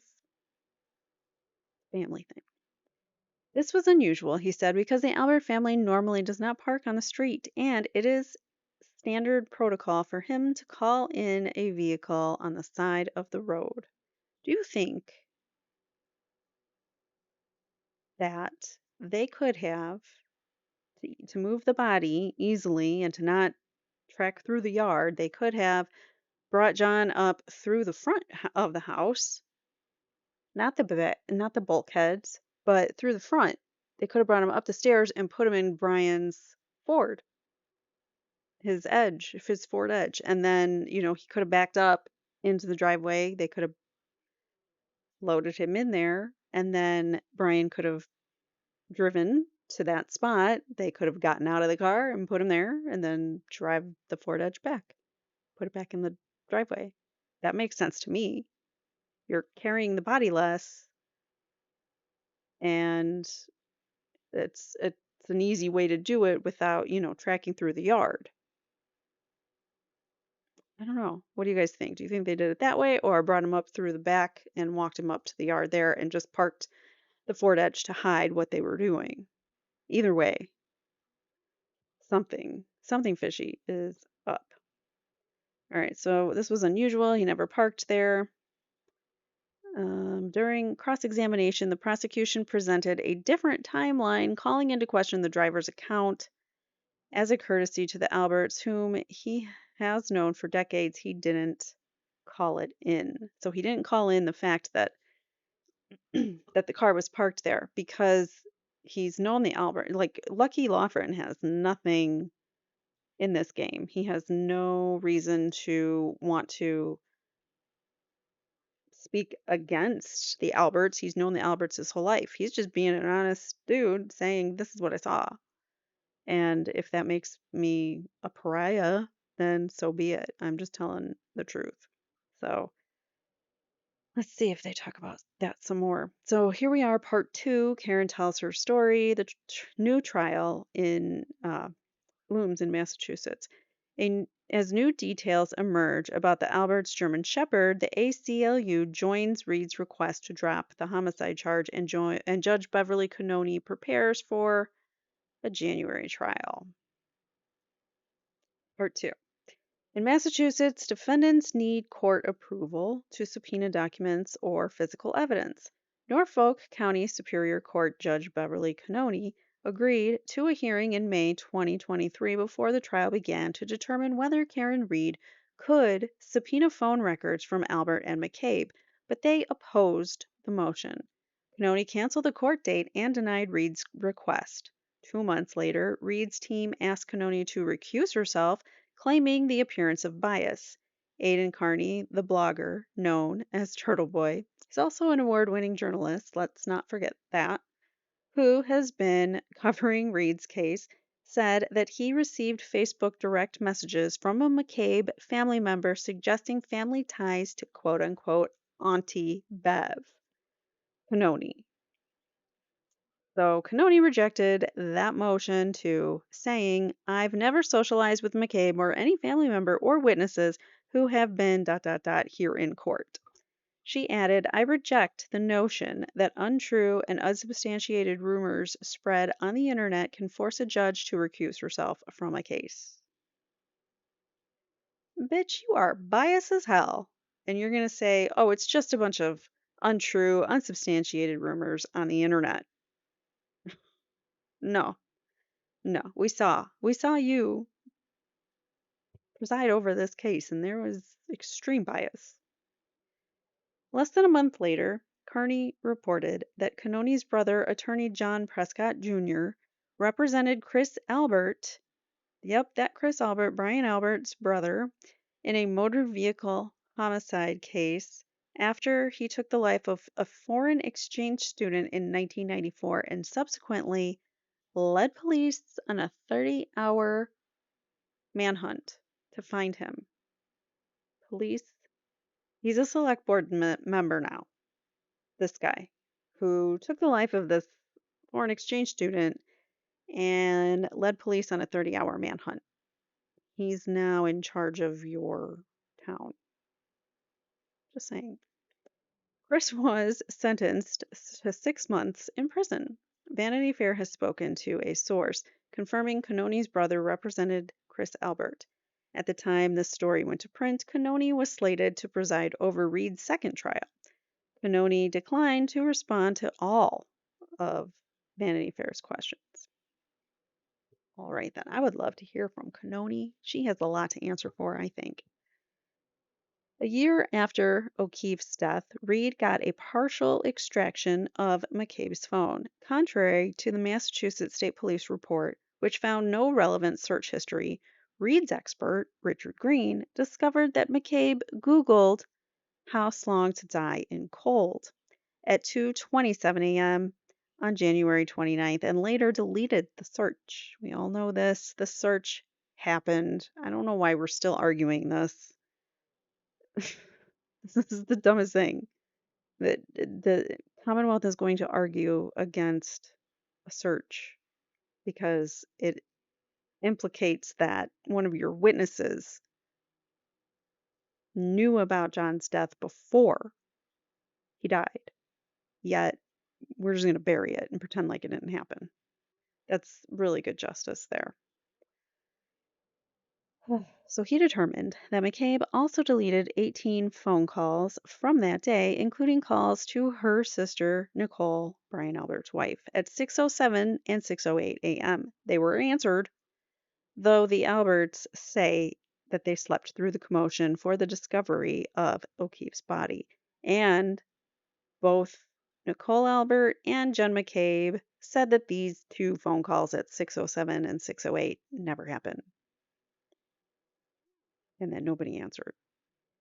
All right, so even though we have call records that say there was an answer, their bedroom overlooks the front yard, the Alberts, and they should have been out there, but we know they chose not to.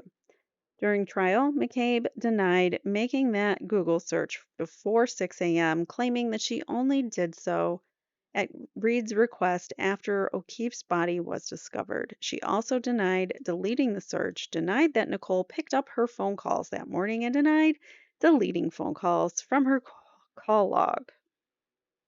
All the data in this case is wrong for Jen McCabe, Brian Albert, Brian Higgins, all of them, Colin, all of those guys. But we're supposed to believe their theory and what they're telling us on Karen. But everything else is false on the witnesses. It's all incorrect. So how can we believe? I just feel like this is the trial of gaslighting.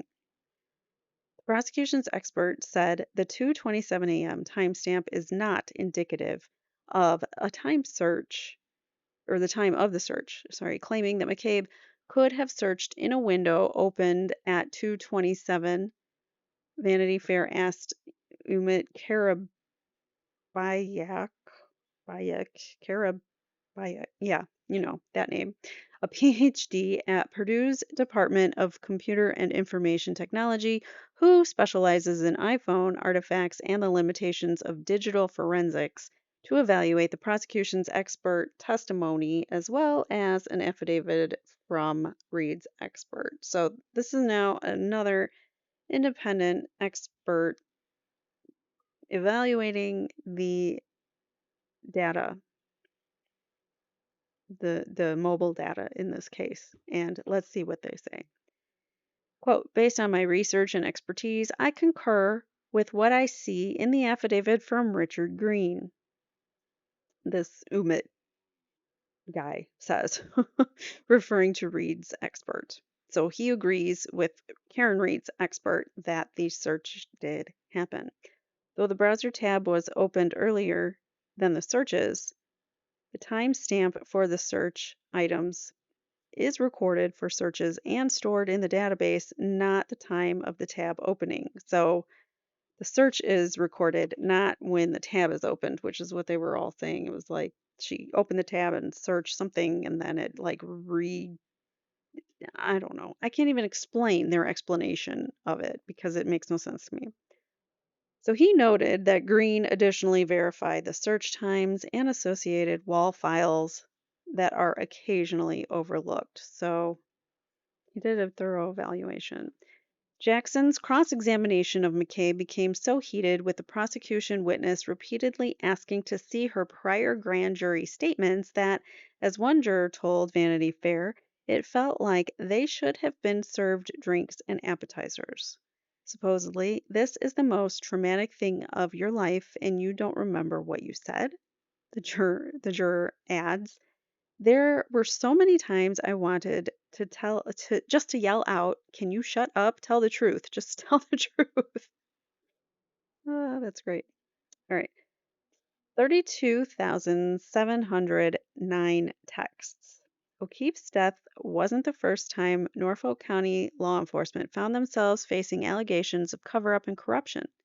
In 2021, the death of Sandra Birchmore, a pregnant 23-year-old who had been found hanging in her apartment by the strap of her gym bag, was ruled a self-deletion.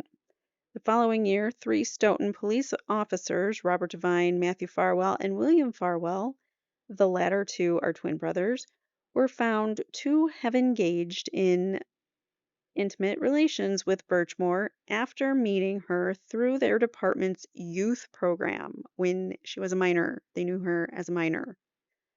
In June, a forensic pathologist hired by Birchmore's family determined her death was a homicide by strangulation, so not what the original determination was.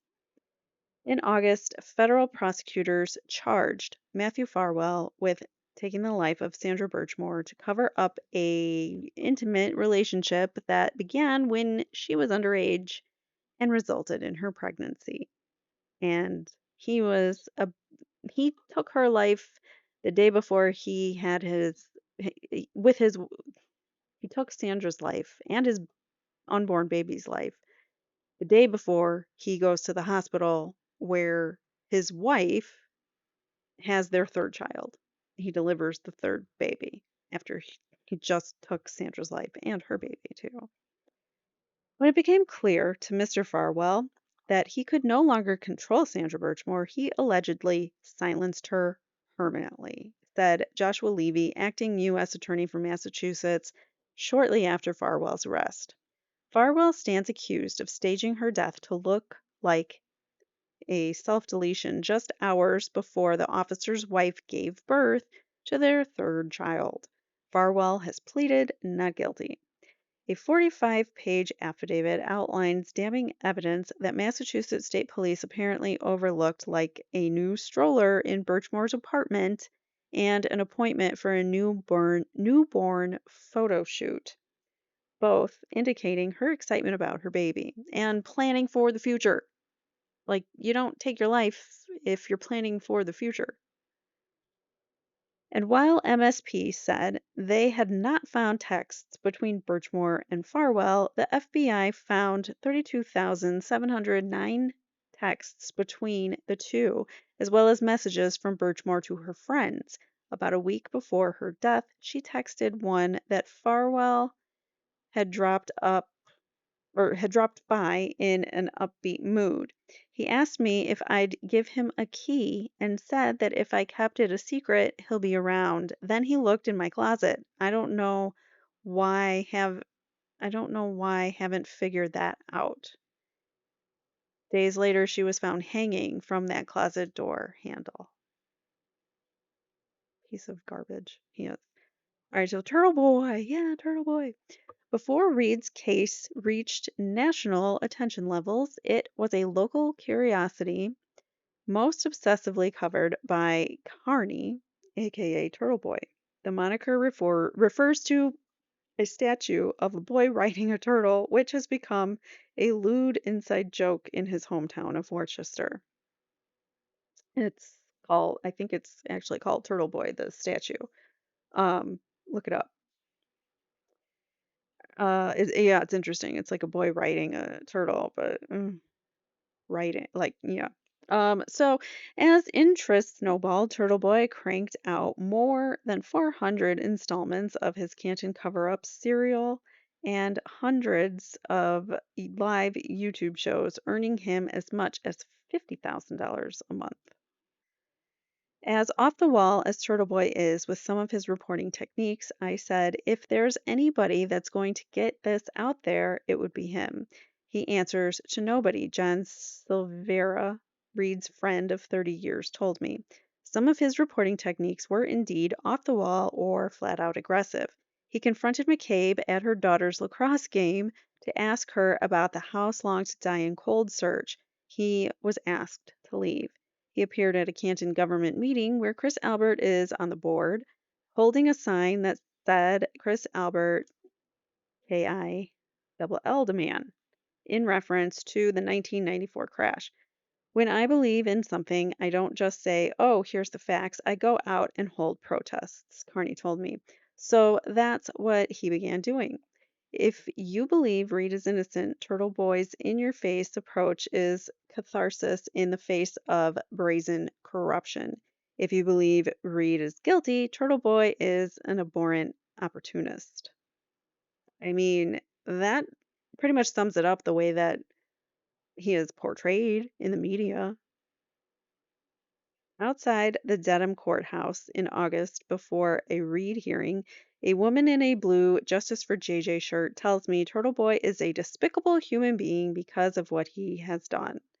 Pointing to pink clad Free Karen Reed supporters, she says, and these are all his followers. When the blue shirts start chanting Justice for JJ, the pink side joins in.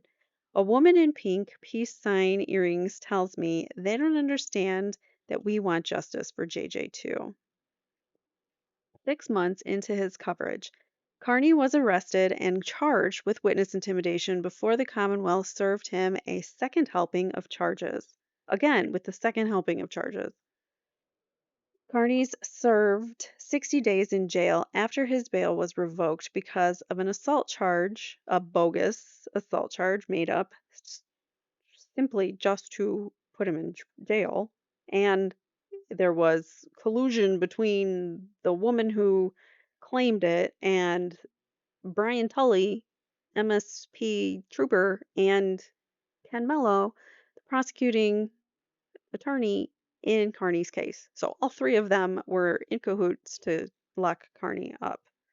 So he's going to have a big payday too when this is all said and done. So he maintains his innocence. As a part of its case against Turtle Boy, the Commonwealth revealed that Carney and Reed logged 189 phone calls. Who cares? Karen's the subject of my reporting, and I spoke to her, confirms Carney. That's traditionally known as journalism. In connection with Carney's case, Morrissey convened a grand jury in March, a month before Reed's trial began, to try to have Reed indicted on charges of conspiracy to commit witness intimidation. The jury did not vote to charge. Had the DA been successful, Reed's bail would have been revoked and she would have gone to jail. Morrissey declined to respond. Turtle writers, what Carney calls his readers, send him tips and viewers because he has YouTube. He writes and he has a show. Once noticed or one noticed McCabe's car, easily identifiable with a Vanity license plate, parked outside Proctor's house and snapped a photo. McCabe testified that Proctor was not home and she was there to talk to Proctor's wife about the vicious harassment they received related to the case. Baloney. Supporters raised $5,000 to put up a free Karen Reed billboard across from Gillette Stadium. The billboard owner believes so much in Reed's innocence that he'd left it up for over a year without additional payment. That's awesome.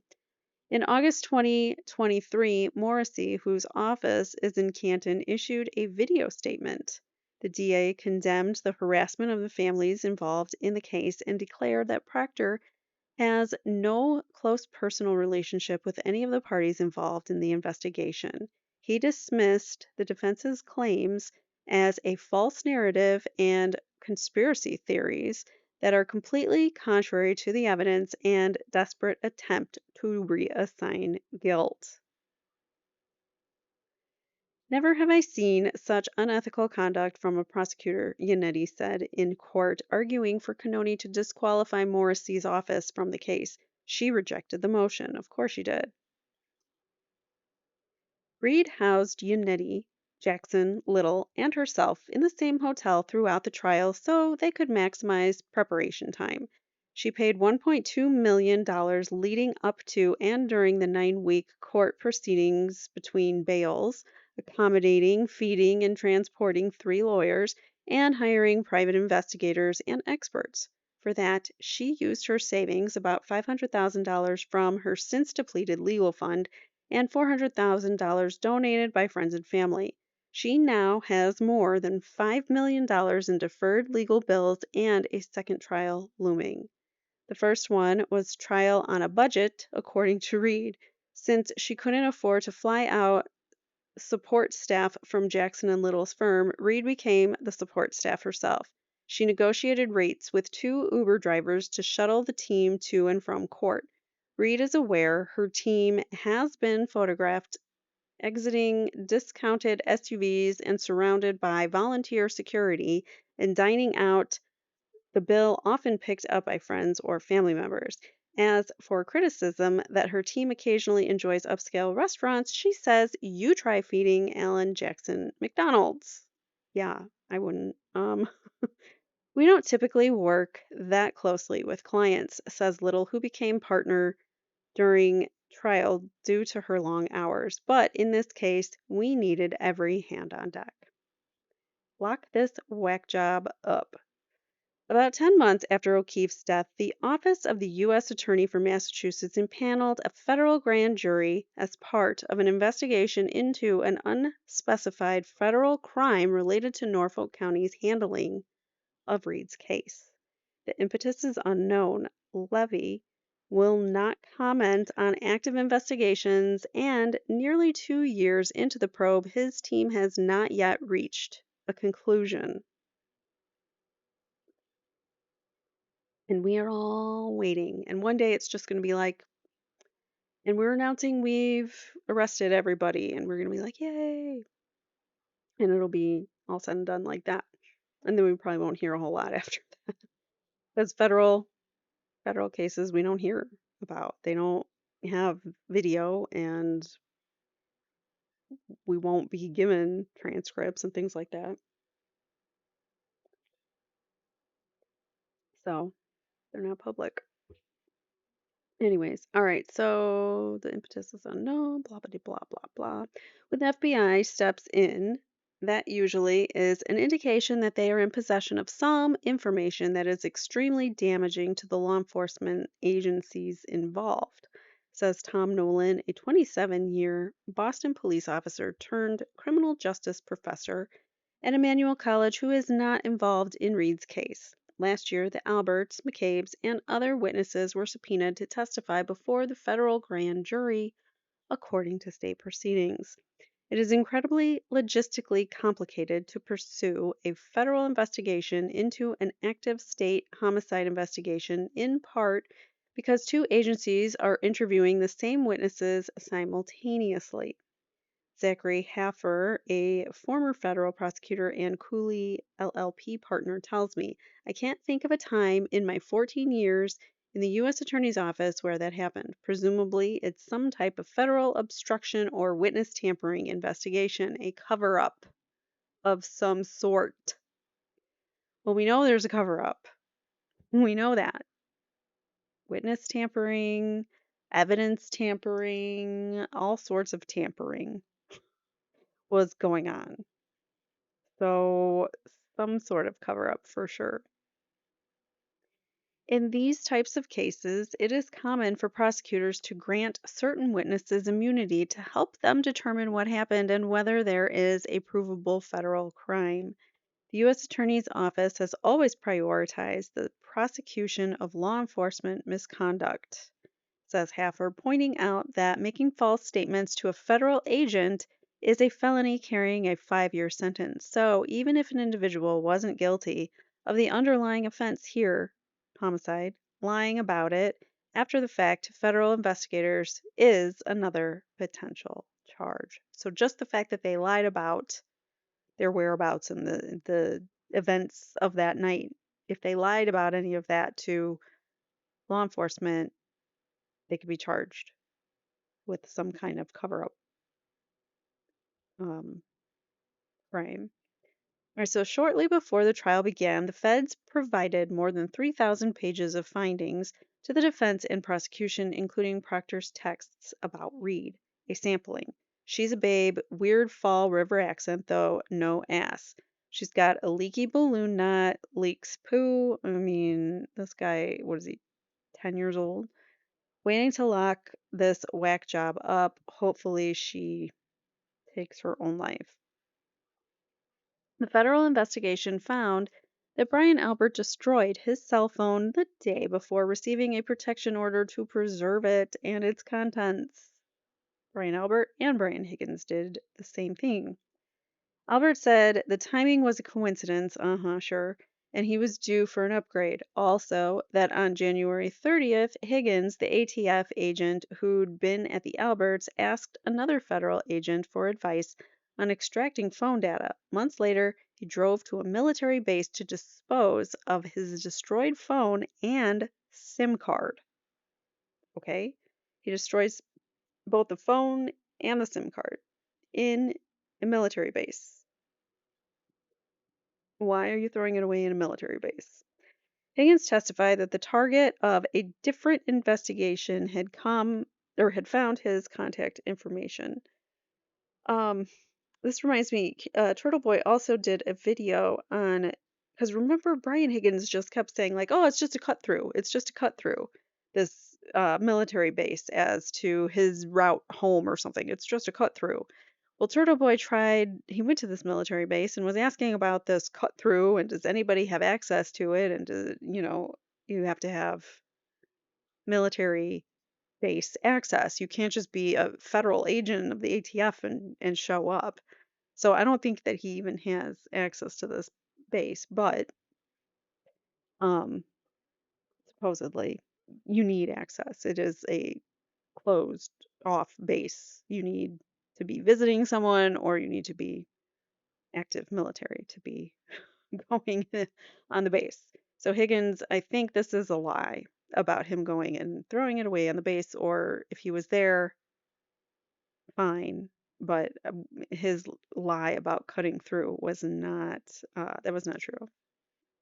Higgins testified that the target of a different investigation had found his contact information and that's why he got rid of his phone. But it was also the day before a protective order to not destroy it. Feds also determined that Higgins went to the Canton police station where he worked from after leaving the Albert home, though he was off duty and had been drinking. He says he was reshuffling the cars because it was snowing and they were plowing, so he had to move the cars. Which, if you knew it was going to snow, why didn't you do that before you went out drinking instead of doing that when you get back from drinking all night long or all day because you were at the funeral and then you were at 3 bars. They were at a bar before they stopped for dinner and drinks before they went to the waterfall.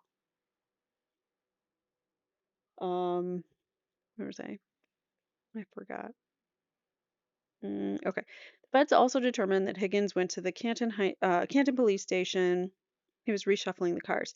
He spent much of the following day, a Saturday, when he was still off duty there, passing through the garage where Reed's car was eventually kept until about 6 p.m. The federal investigation found a 22-second call between Albert and Higgins at 2:22 a.m., 5 minutes before McCabe alleged house long to die in cold search. It was 5 minutes before. So there's just a lot of funny business going on with these phones. This is the phone call that they say, the 22-second phone call that was a butt dial and a butt answer while Brian Albert was having relations with his wife at the same time. The men said that both the dialing and pickup of those calls were butt dials. His butt answered the phone, apparently. Though the federal findings were disclosed, Morrissey appealed to Canoni days before the trial began to prohibit mention of the federal investigation in court, arguing that it would be prejudicial. Canoni approved the request, meaning Reed's lawyers could not so much as utter the words FBI before the jury. When questioning forensic reconstructionists hired by the Department of Justice, for example, the most Jackson could say was that they were hired by an independent agency. Several jurors reportedly took that to mean that they worked for an insurance company. Morrissey attempted to have the federal investigation transferred out of Massachusetts, arguing that the U.S. attorney in office when the probe began had been biased against him. He was unsuccessful. In a later dated August 2023,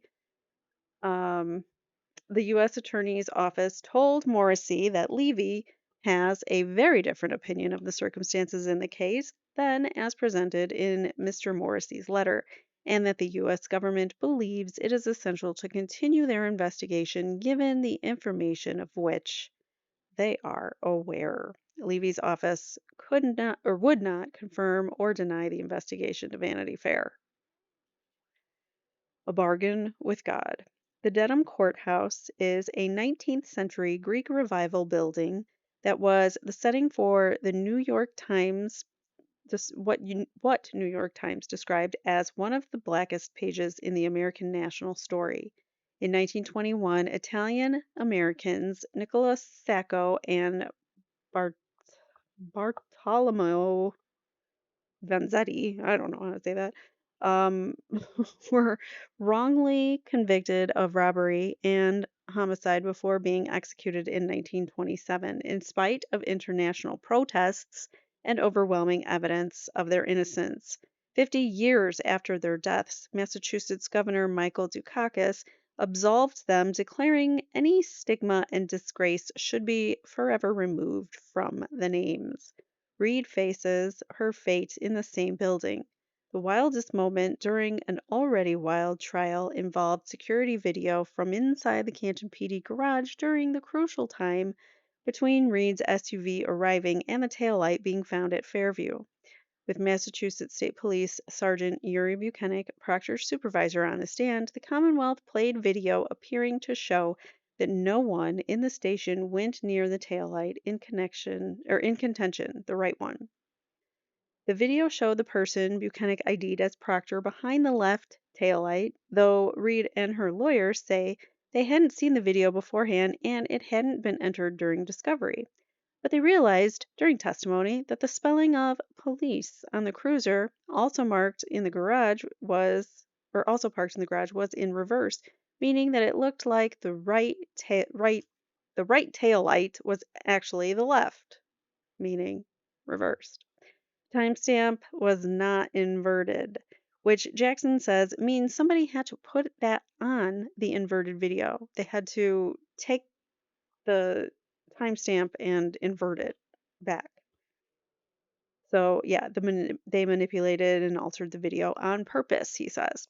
During Buchanan's cross-examination, he admitted that the video was inverted, but this wasn't until he was on the stand for several hours and then the evening, we had a break in court because it was the afternoon, evening time, and then the next day, Buchanan's back on the stand, and Alan gets to cross him, and he's like, "Well, isn't this inverted?" And he has to finally admit that, like he can't deny it at that point when he's confronted with it.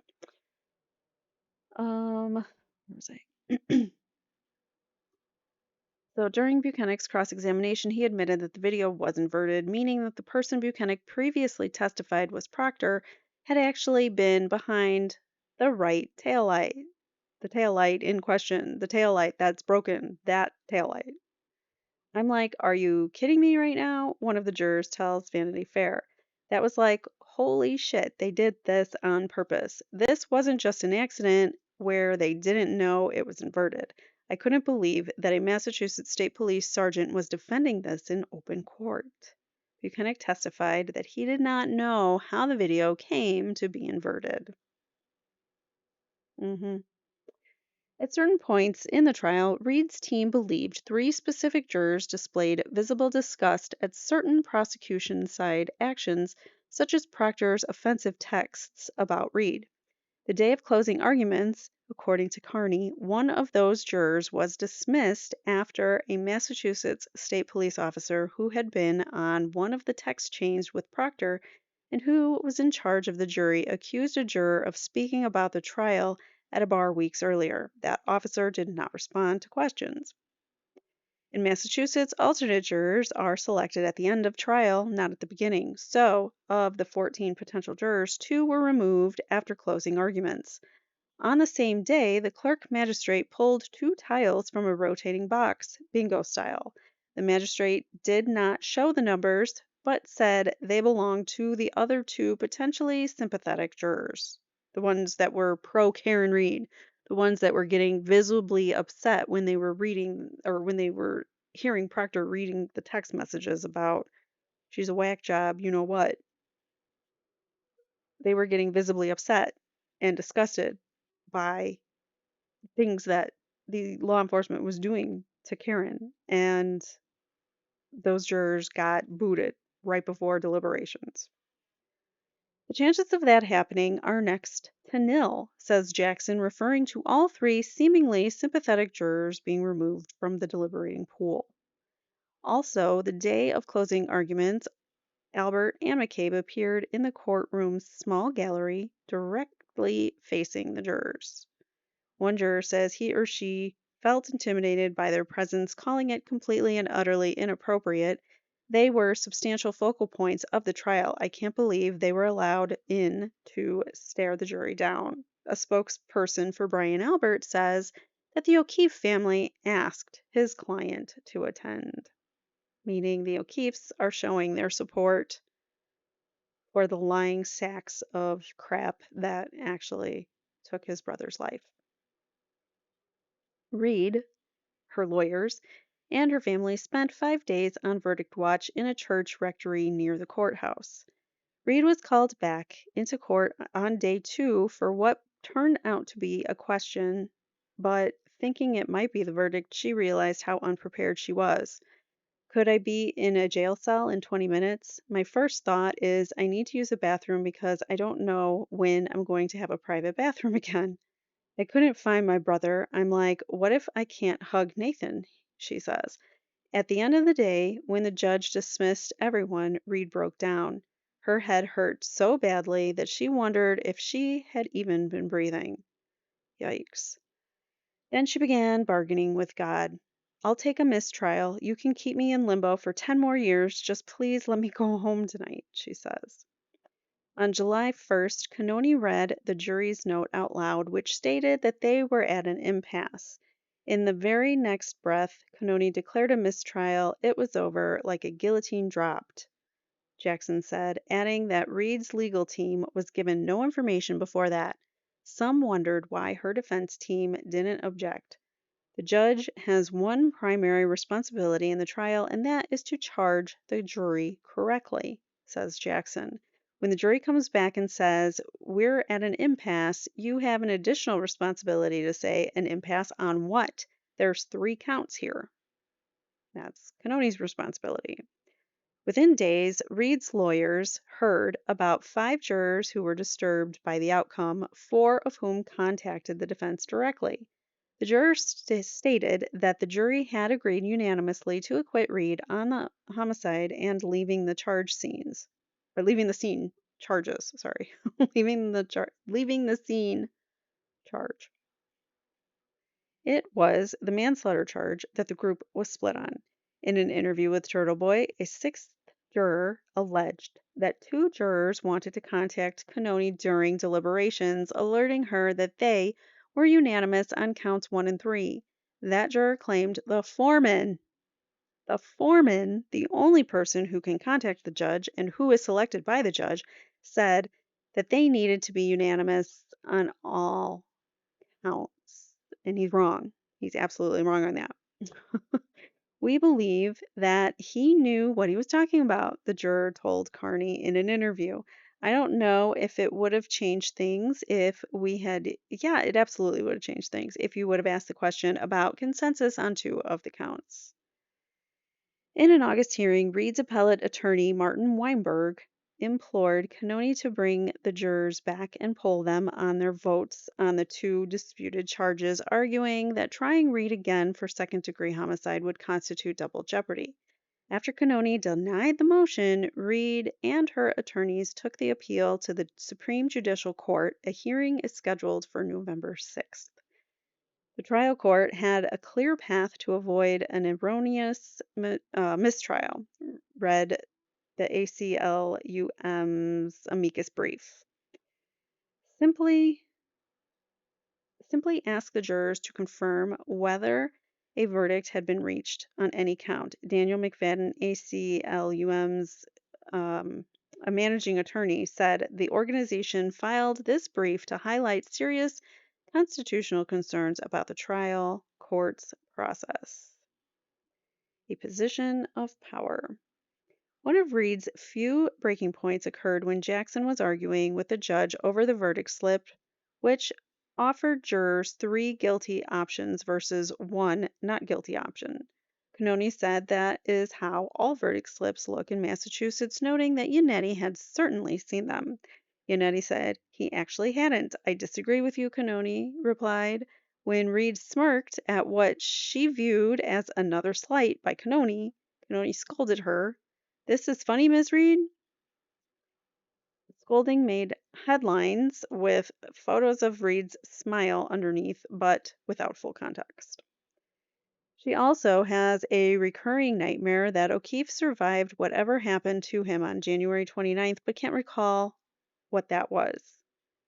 Reed is trying to get him to remember what unfolded after he got out of the car, but there are 2 other people in the dream, Peg and Paul O'Keefe, and they are telling O'Keefe that Reed tried to kill him.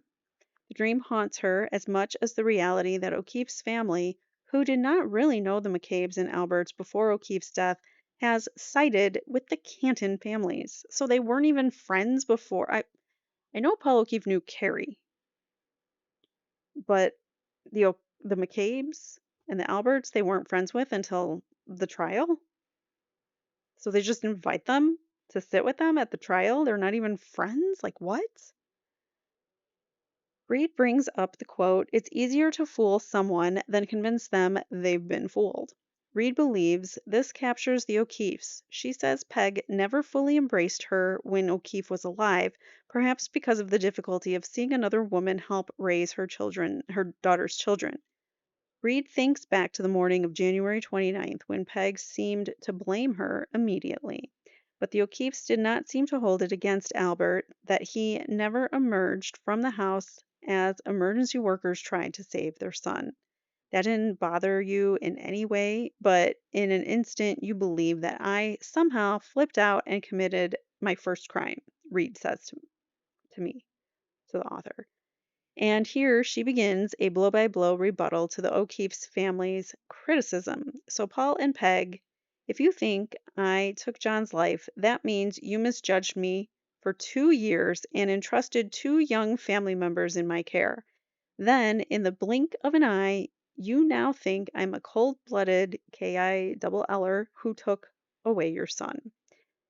After the trial, Peg gave an interview to WBZ TV. We know that Johnny and Karen are arguing. It was kind of towards the end of their relationship. They were drinking and arguing and fighting, and in an intoxicated state of rage and jealousy, she just decided that she was going to do something about it. Paul said he was convinced of Reed's guilt that morning of his brother's death when Reed told his wife Erin that she needed to remember the bad times.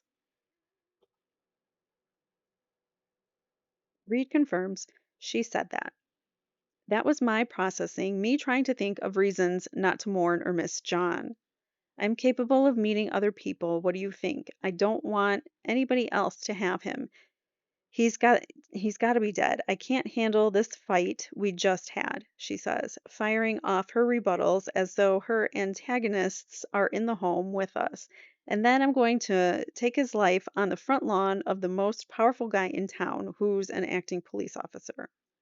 We argued, Reed admits, but was I abusive? Was I neglectful? Did I mistreat him emotionally or in any way? Or did we have ups and downs? And I helped him tend to the kids, and we went on vacations and to sporting events and school and breakfast and haircuts. In the same interview, Paul said he bother said wait, okay. In the same interview, Paul said he's bothered that O'Keefe's death is being overshadowed by what he called the Karen Reed show. The O'Keefes declined to answer questions from Vanity Fair, but sent a statement declaring that the families believe she is liable for John's death. Unlike most people accused of homicide and sued for wrongful death, Karen Reed has embraced her celebrity in outsized ways. Oh, get the hell out of here. She's fighting for her life.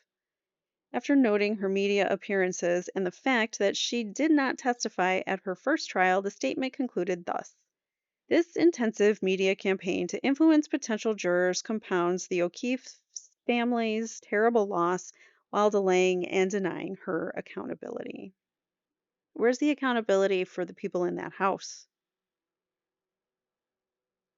Reed has a response to claims she's embracing the spotlight. Anyone in my position who's being falsely accused would be shouting from the rooftops. First of all, I don't want to be here. It can be the John O'Keefe show. It can be the O'Keefe family reunion, she says. But if you think for a second that anyone has fought harder to find the truth about what happened to John and to enlighten everyone about what happened to John harder than me, you're wrong. Paul stationed himself feet away from Reed in court, glaring at her through the trial. Sorry. Paul stationed himself feet away from Reed in court, glaring at her through the trial. He sat right in front and stared at her every day. Did that bother her? You can't have no respect for someone and care what they think. I didn't do anything. So you can stare at me and get an ulcer over your hatred towards me, she says. The O'Keefes never carried a pitchfork for me until I started getting support. You didn't speak to any media. Now you're giving interviews. You really just can't stand my rising from the ashes. The only sit down, dog. Oh, annoying when he paces. Now you're giving interviews. You really can't stand my rising from the ashes. The only thing that changed is I started to come from a position of power. John, if you can hear me. In August, O'Keefe's family filed a wrongful death lawsuit against Reed, the Waterfall, and C.F. McCarthy's, the latter two being bars the family allege overserved Reed in the hours before O'Keefe's death, seeking at least $50,000 in damages for conscious pain and suffering and profound emotional distress.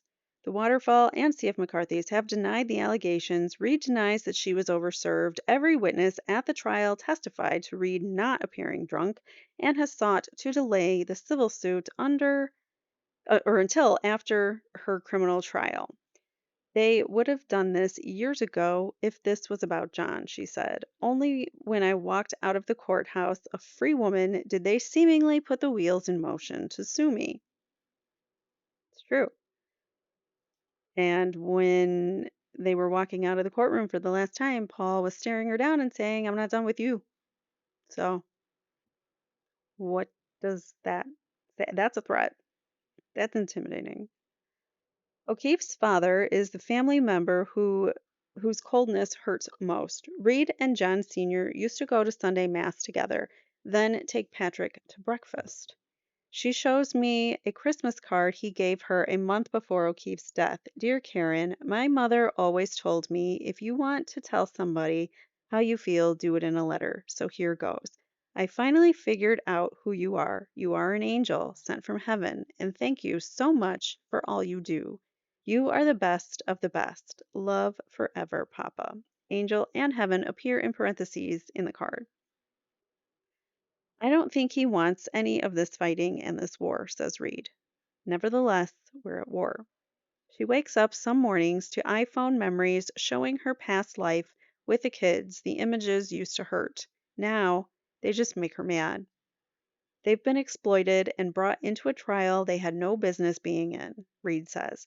The hope for me is that one of them will really dig into the case one day and be ambitious enough to say, I need to see everything, says Reed. Or there'll be a federal indictment and my allegations will become even more validated. Reed has been criticized for not looking like a grieving girlfriend in a courtroom. I have mourned and cried over John O'Keefe, but that is not productive now, she says. I don't feel the acute sadness I did when I first lost him. She realizes people may not understand this.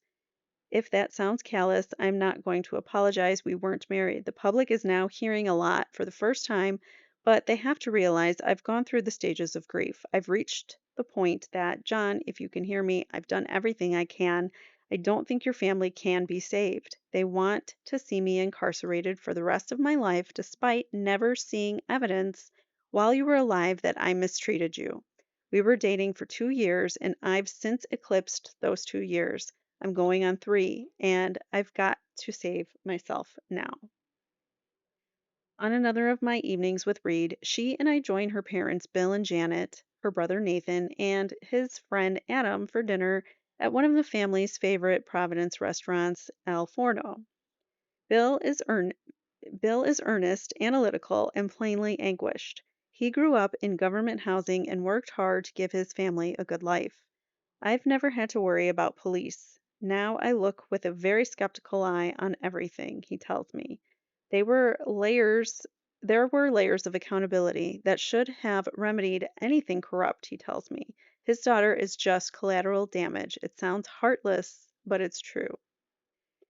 Janet, a stylish woman whose father was a cop and so they come from a cop family. Her father was a cop and who met Bill when they both worked at Bristol Community College can better compartmentalize. She is warm, bubbly, and half Italian, the meal's mood booster. She makes sure I've tried the squash blossoms and wants to know whether I've seen Masterpieces Endeavor. Though it's a show involving homicide investigations, it's been a welcome escape to a different time, the 60s, place, the UK, and moral compass setting. Janet points out that the patrons around us have no idea what her family is going through. People cannot hear what we're saying. They see us and probably think they have a lovely life. They're just floating along. There's a nice picture of them. Janet, Bill, and Karen. Reed couldn't share confidential information about the case with family, so her parents and brother had no preparation for some of the things that came up in the trial, like Proctor's horrific text. Come on, dog, sit down. Hold on. All right, sorry.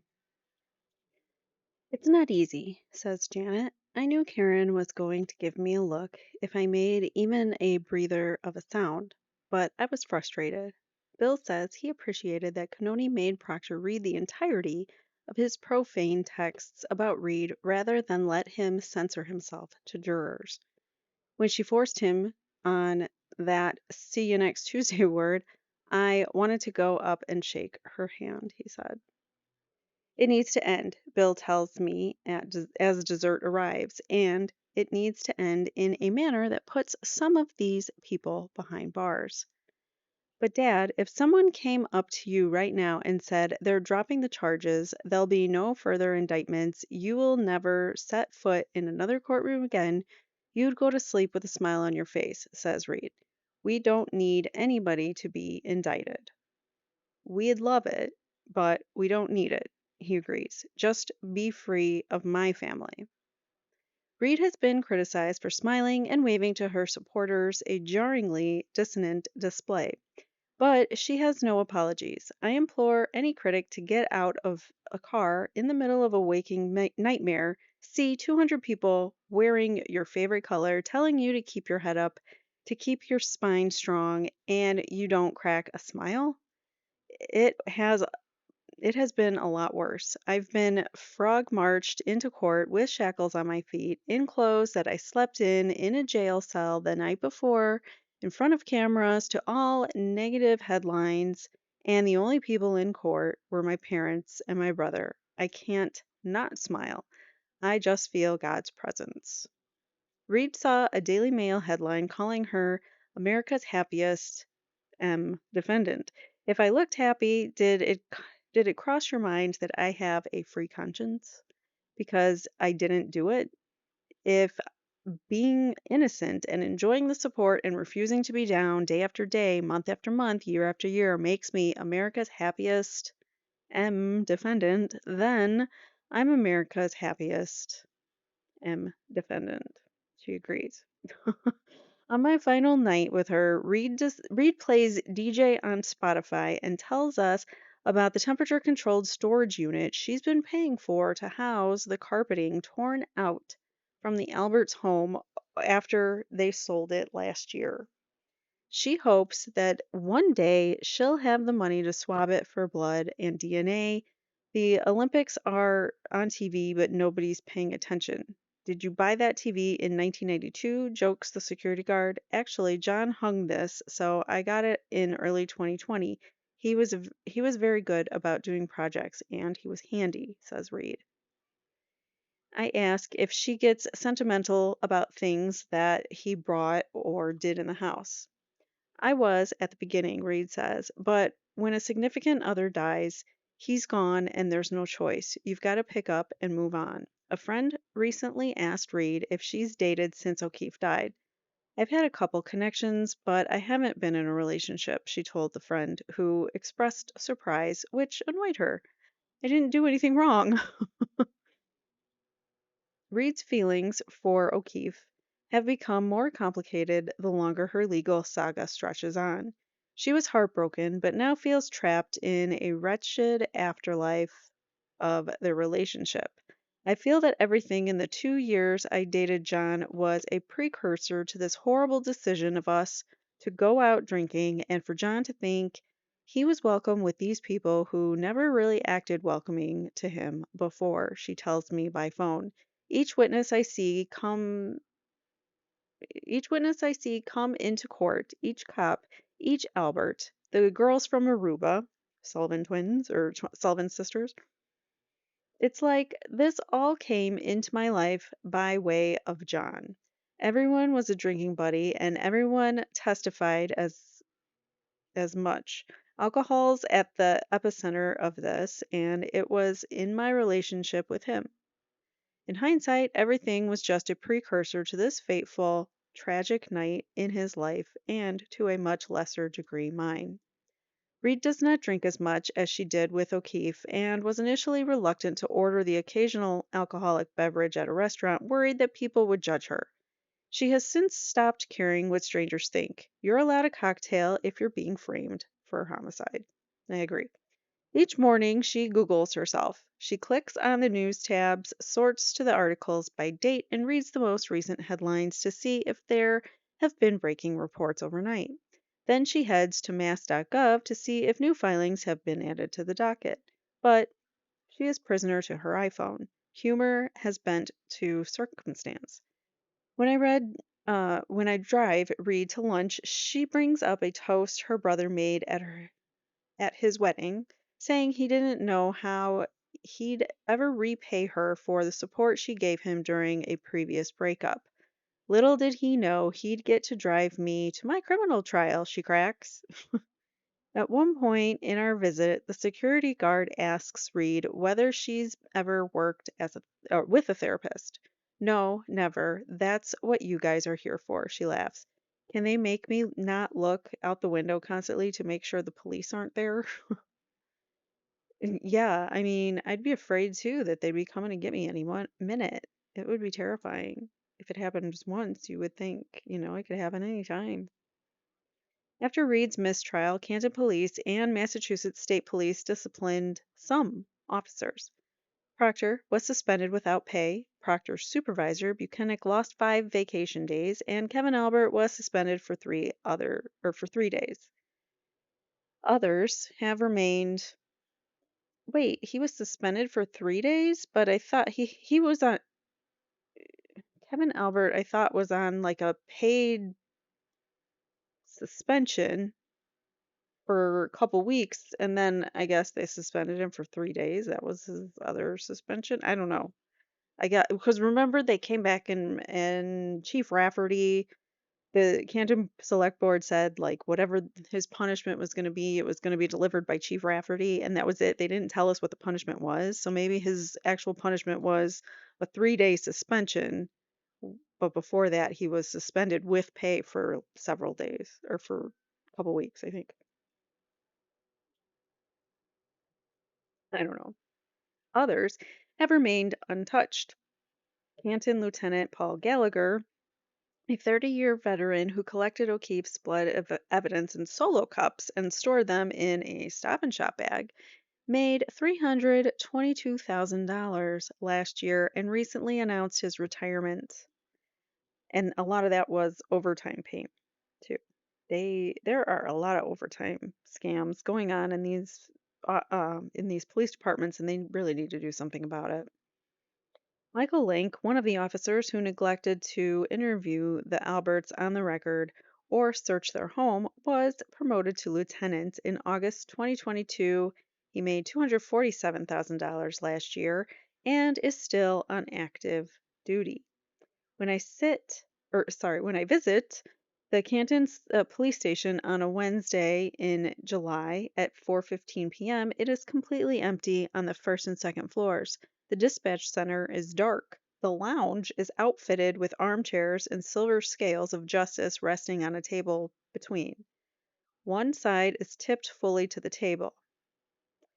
In September, Canton residents protest outside the station demanding an independent audit and declaring that they feel unsafe in their community. This article is excellent because it puts so much of the details that normally aren't reported on out there.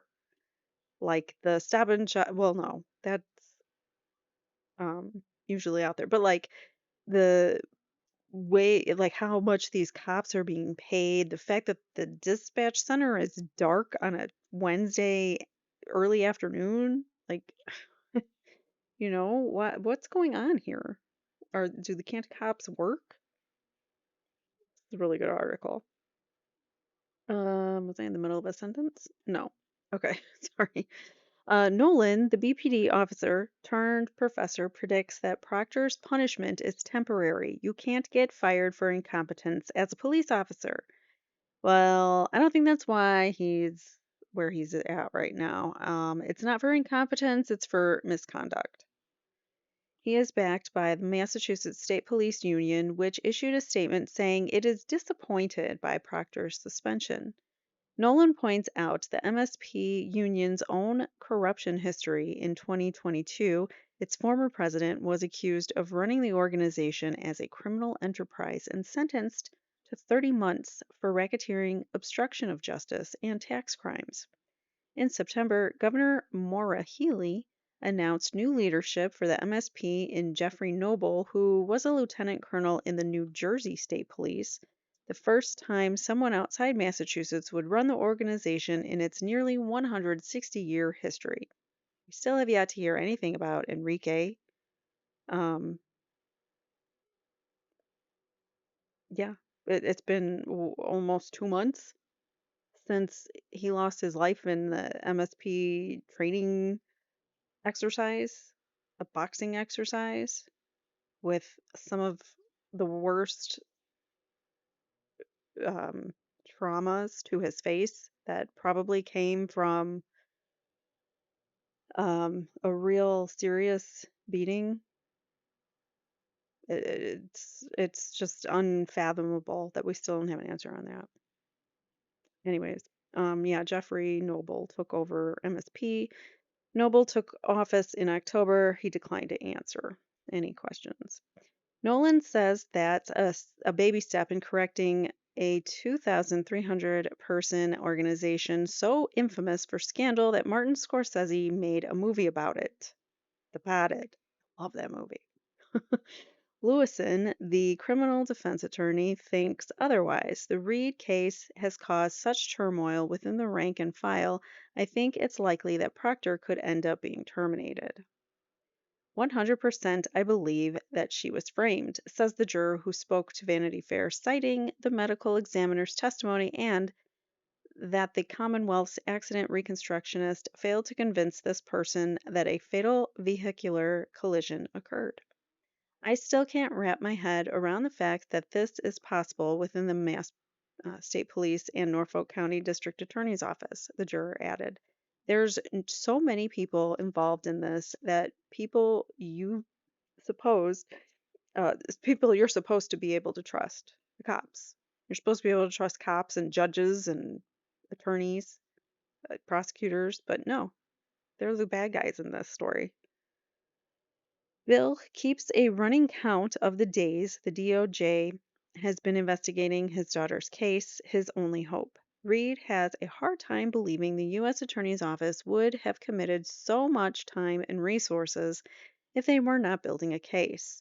Meanwhile, according to sources, Morrissey's top prosecutors have refused to retry Reed's case, so he has taken the unusual step of retraining outside counsel to spearhead the next trial. Oh, retaining outside counsel. I said retraining, I think. So Hank Brennan, who defended Whitey Bulger. Hank is now the new attorney. That is, she's got had a nice house or view. I don't know. All right. So though this chapter of her life has been dark and arduous, Reed tells me she's witnessed the best and worst of humanity because of it. The evil people in my life, you know who you are, she says, once again directing her answers towards people who don't hear her. You know what you did. I am at peace with my Maker, and you, I promise, are not. Reed feels a momentum towards justice. It's starting, one domino after the other, she tells me.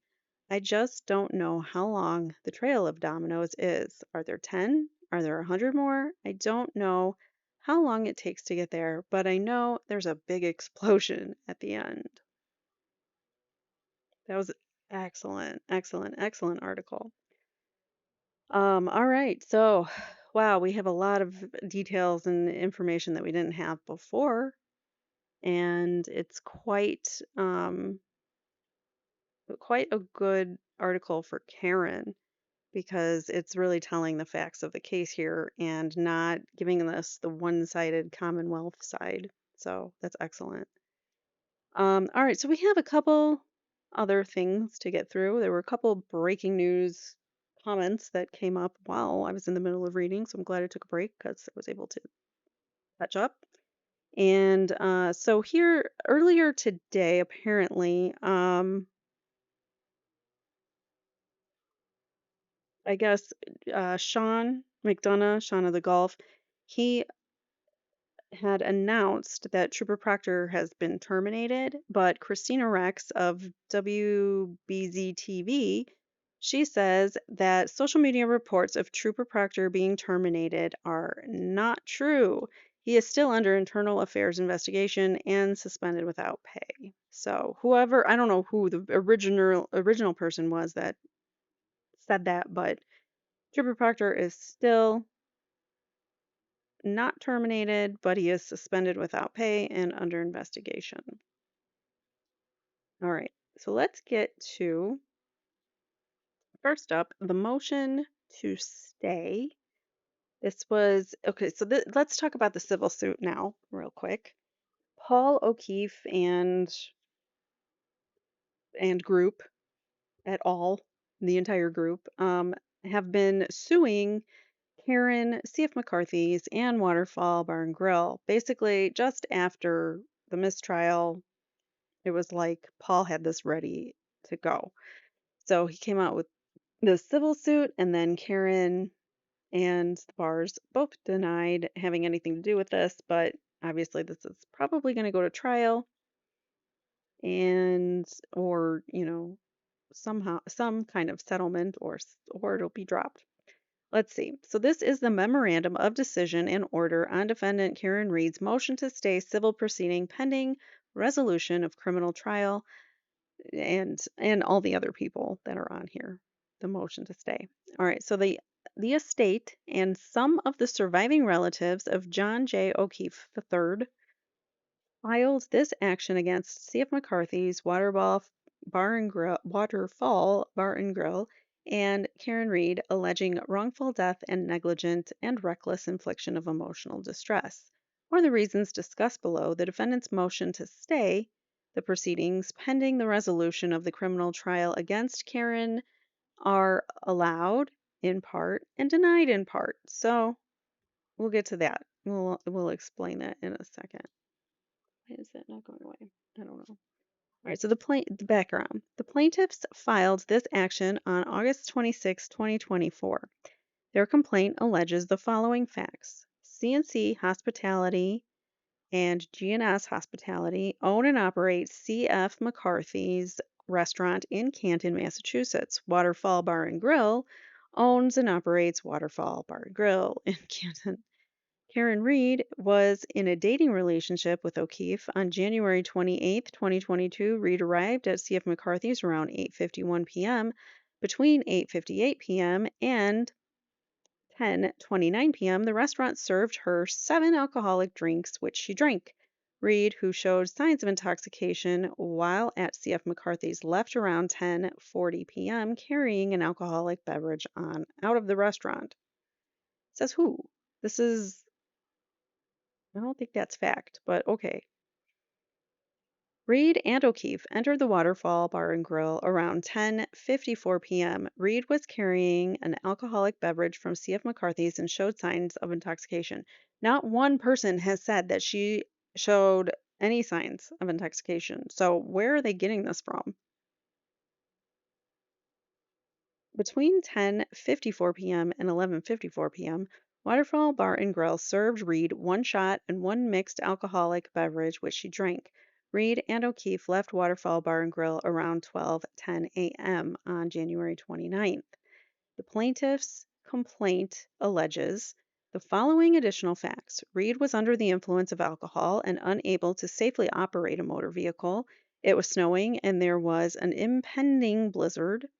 Reed drove O'Keefe to a residence at 34 Fairview Road in Canton. After O'Keefe exited the vehicle, Reed drove her SUV into O'Keefe, knocking him to the ground and causing him serious injuries.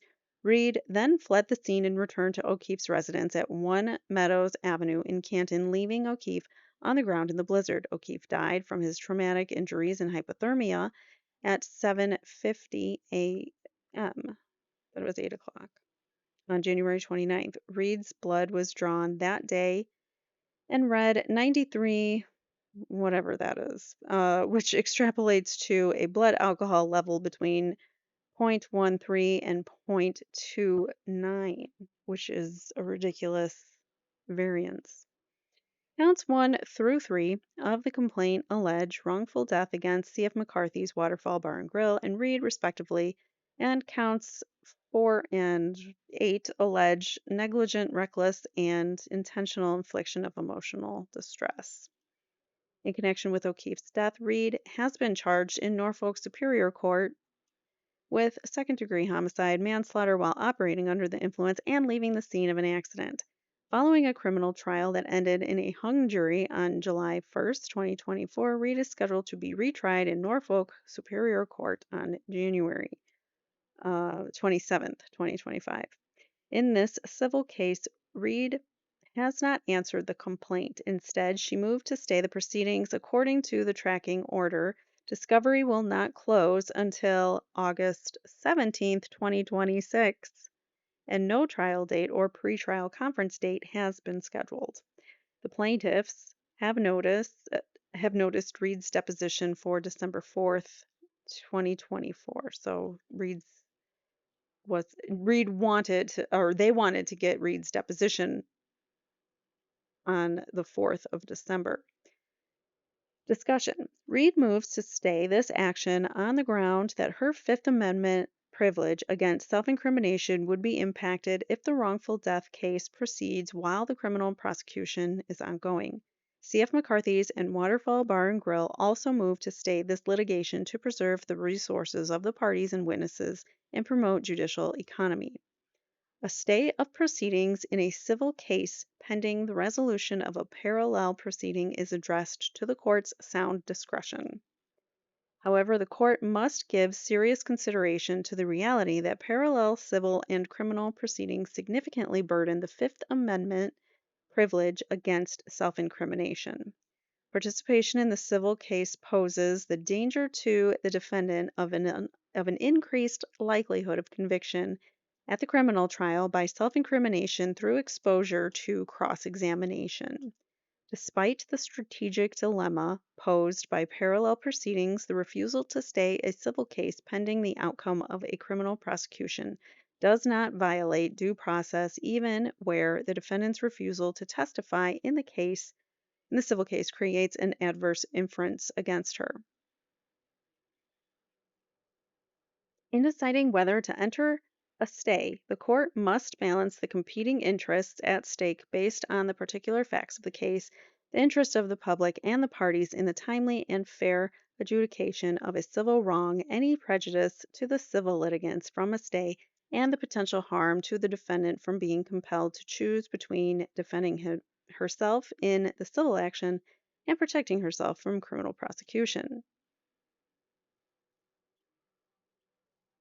The party seeking a stay bears the burden of establishing its necessity. The estate undoubtedly has an interest in the expeditious resolution of this wrongful death case. Nevertheless, Reed's criminal retrial is scheduled to commence on January 27th, 2025, and based on the first trial, will likely take no more than 3 months. A stay of 6 months is reasonable and would neither violate the public interest nor, as discussed below, unduly prejudice the plaintiffs.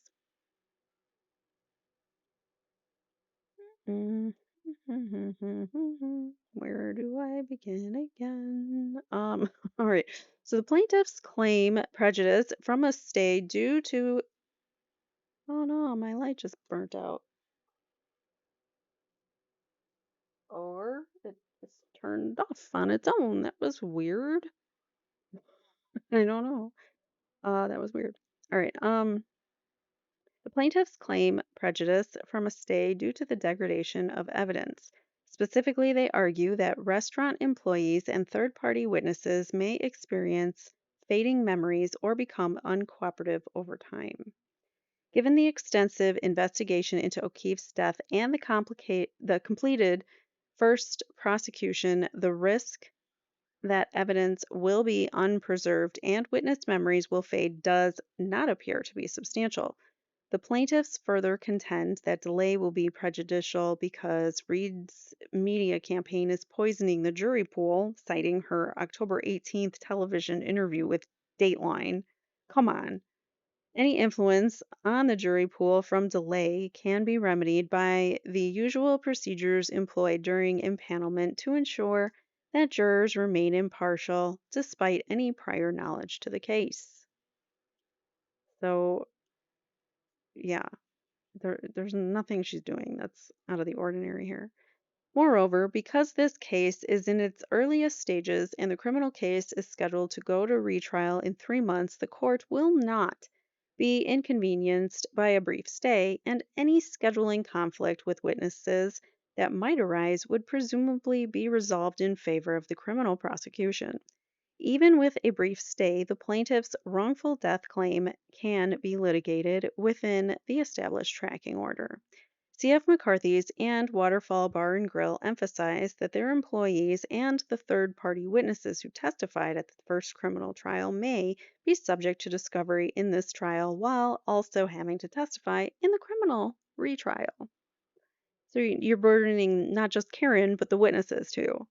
They therefore urge a stay to preserve the resources of the parties and witnesses. However, the defendants have not demonstrated an undue burden on the witnesses from parallel proceedings, and the court gives only minimal weight to preservation of the parties' resources.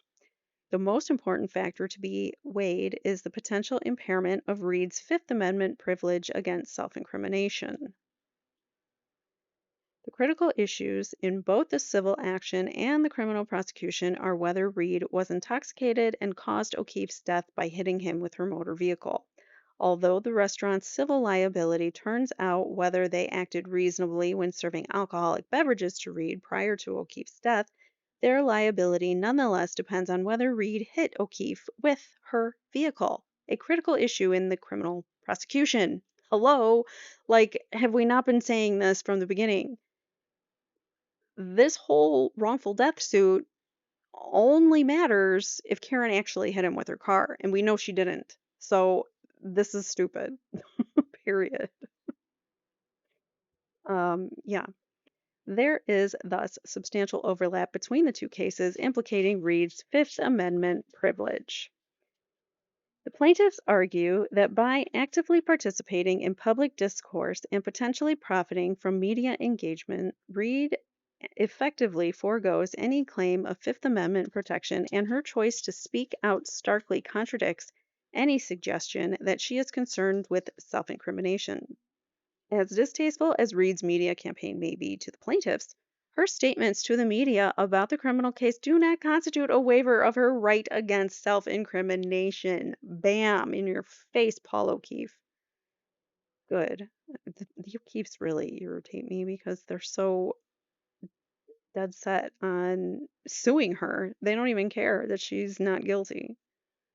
The court, therefore, must give due consideration to the weighty privilege. As noted, the civil suit is only in the initial stages, whereas the criminal retrial is scheduled for January 27th, 2025, and likely will last no more than 3 months. Prejudice to Reed from having to choose between defending this wrongful death action and protecting herself from providing evidence that might be used against her in the criminal retrial outweighs the estate's interest in the expeditious resolution of the wrongful death case. Thus, a brief stay of this action is warranted. Nonetheless, a general stay of litigation generally is not the best option available to the court and litigants, and a stay should be tailored to avoid undue prejudice. By limiting a stay to the deferral of particular discovery, the court can allow a civil proceeding to progress as much as possible without prejudicing the litigant's interests. It is unnecessary to completely stay this wrongful death suit to avoid impairing Reed's Fifth Amendment privilege. Rather, the interests of the parties, the court, and the public will best be served by staying only that discovery directed to Reed, pending resolution of the second criminal prosecution in Norfolk Superior Court. Order. For the foregoing reasons, it is hereby ordered that defendant Karen Reed's motion to stay civil proceedings pending resolution of criminal trial, defendant Waterfall Bar and Grill and their motion to stay pending resolution of related criminal trial, and C.F. McCarthy's motion to stay to be allowed to the extent that the scheduled deposition of defendant Karen Reed and other discovery from defendant Reed are stayed pending the retrial in Commonwealth versus Karen Reed. In all other respects, the defendant's motion to stay are denied.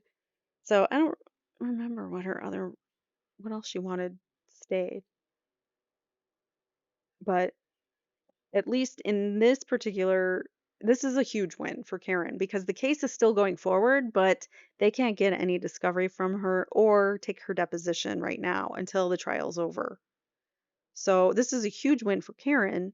She gets to remain silent while her insurance company and the insurance companies of Waterfall Bar and Grill and McCarthy still have to do their part in their discovery, and we'll see what we come up with because maybe we'll have some proof that, maybe she only had 4 drinks and she bought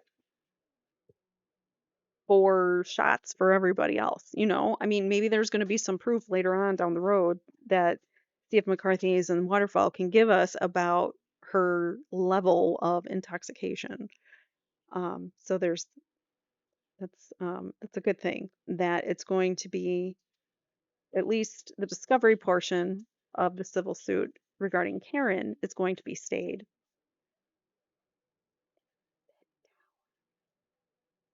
Many interruptions. So that's going to be stayed, and then everything else is going to be going on. So the O'Keefes can still be requesting discovery from the bars and trying to get whatever else in motion, so that when the retrial does happen, then they'll be ready to start litigating. But so this came out October 31st. This ruling, it was the stay was being partially allowed for Karen. But this just came out in the middle of me recording this. So the Commonwealth and the defense have a joint motion to continue the trial date. So if this is approved, which at this point in time I don't believe it is, um, no, I don't see anything yet. So if it's approved by Canoni, then, which I don't know why she wouldn't, but we'll see because she's Canoni. So this is a Commonwealth and Defense joint motion to continue trial date. The case is scheduled for trial on January 27th, 2025. The Commonwealth and Defense are jointly requesting a continuance of the trial date until April 1st, 2025. If you remember, we were supposed to have trial April, I want to say it was like 16th of this year, and then it was delayed until June. So um, it's not totally uncommon to continue trial for a little while. This is a 3-month continuation, so we'll see what she says. All right, so yeah, they want a continuance date of April 1st, 2025. The joint request will allow both the Commonwealth and defense adequate time to prepare for the trial, accommodate the schedule of new witnesses, including expert witnesses, and will allow for the testing and disclosures by the experts in a timely fashion before trial, and will result in a far more efficient and streamlined presentation of evidence for both parties. The Commonwealth has recently filed a notice of intention to retest forensic evidence. So they're retesting things, which is shocking to me that they're still doing this. Further, the Commonwealth has provided notice to the defense that it has retained a biomechanical engineer who is expected to testify at trial. The Commonwealth's biomechanical engineer cannot provide a report to the defense until the forensic testing has been completed, a time frame that is as yet unclear. Moreover, the Commonwealth has provided notice of additional experts who did not testify at the first trial and further intends to retain additional experts beyond these. These new Commonwealth experts are also expected to generate reports following testing and analysis, which the defense will need time to consider and potentially respond to, possibly with additional experts on its own. I think the Commonwealth wants this more than Karen does, because I think they need the additional time more than Karen's team does. But I mean, and more time is always better, but still, I think the Commonwealth would benefit much more. I think the defense would be ready to go again shortly because I think that they were ready to put out a really aggressive defense to begin with, but they narrowed it down to only the 6 witnesses because they didn't think they needed to really be aggressive with their defense. The Commonwealth will be filing Rule 17 requests and motions in limine and at least one Lanigan hearing. I have no idea what a Lanigan hearing is. Let's look that up. What is a Lanigan hearing? Dexter, lay down, please. Lanigan hearing. Nope. It's not giving me a definition of what it is. Oh, it's like a Daubert hearing. Um, it's the same thing as Daubert Lanigan. It's like, what is Daubert again? Why can't I think of it? Like to Daubert, isn't Daubert to determine someone's expertise? Yeah, a Daubert Lanigan hearing is a proceeding where parties can examine an expert in open court. Hold on. All right. Lanigan hearing. Parties can examine an expert in open court to evaluate the admissibility of their testimony. The Daubert standard is a set of guidelines that courts use to determine if an expert's methodology is valid. I knew what Daubert was, I just didn't know that it could also go by Lanigan, so that's what they use. Um, the Commonwealth also expects to file a motion for reciprocal discovery and defense expert disclosures. It is expected that this evidence will be relevant and material to the Commonwealth and, of course, will need to be provided to the defense in order for the defense to adequately be prepared for this trial. The Commonwealth is doing everything in its power to be as expeditious as possible to properly prepare for this trial and ensure the defendant is given a fair trial. The parties jointly believe that the additional time is necessary in order for both sides to be prepared for trial and litigate any additional matters prior to the trial and therefore provide for more efficient, streamlined, and shorter presentation to the jury.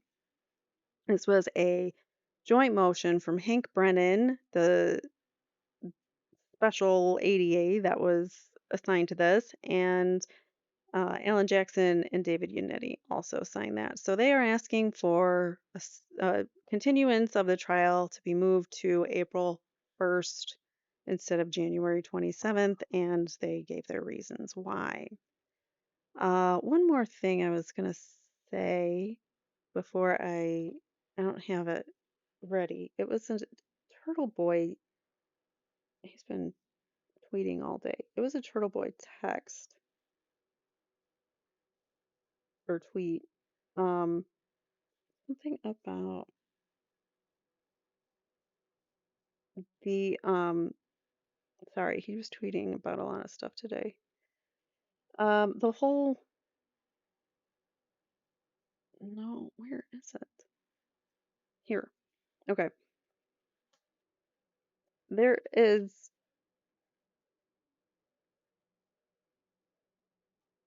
somebody emailed. It looks like somebody emailed this to Aiden. Comment on prosecutors refusing to try Karen Reed. Oh, he's sending this to, hold on.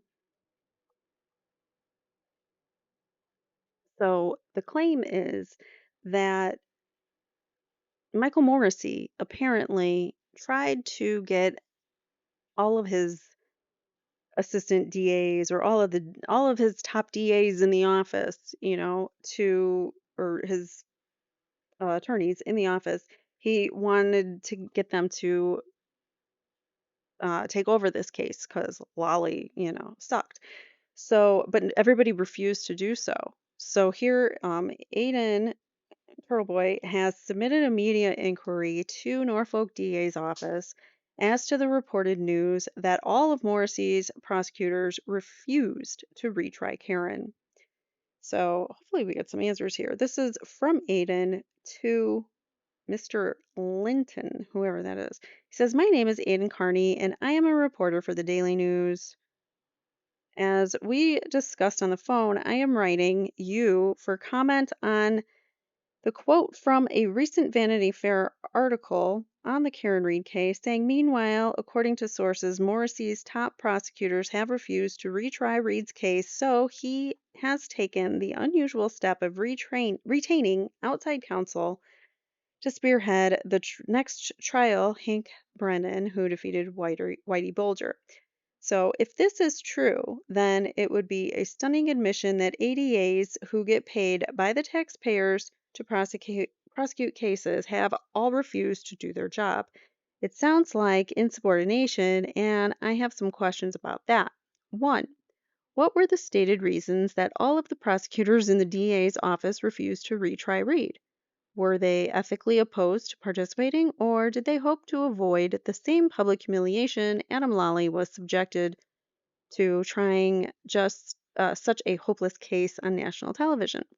Two, will there be any discipline for this act of insubordination? Three, does the DA's office find it at all problematic that the taxpayers must pay an additional $75,000 to Hank Brennan to do the job that we pay his prosecutors to do?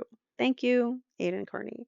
I would love to see what that answer is. He hasn't responded any answers at this point in time, but yeah, interesting, right? So, because none of the other prosecutors in the office will try the case, they had to bring in an outside attorney.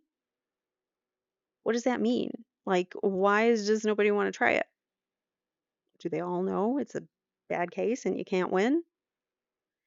So is this second guy that he's like some random guy that they're bringing in, and maybe he'll screw it up and we can blame it on him and not Michael Morrissey? I don't know. I really don't know. I want to know why the others didn't, why and how the others were able to refuse to retry Karen Reed. What do you guys think? Please let me know in the comments below. Thank you so much for watching. I will see you guys in the next one. Take care. Bye now.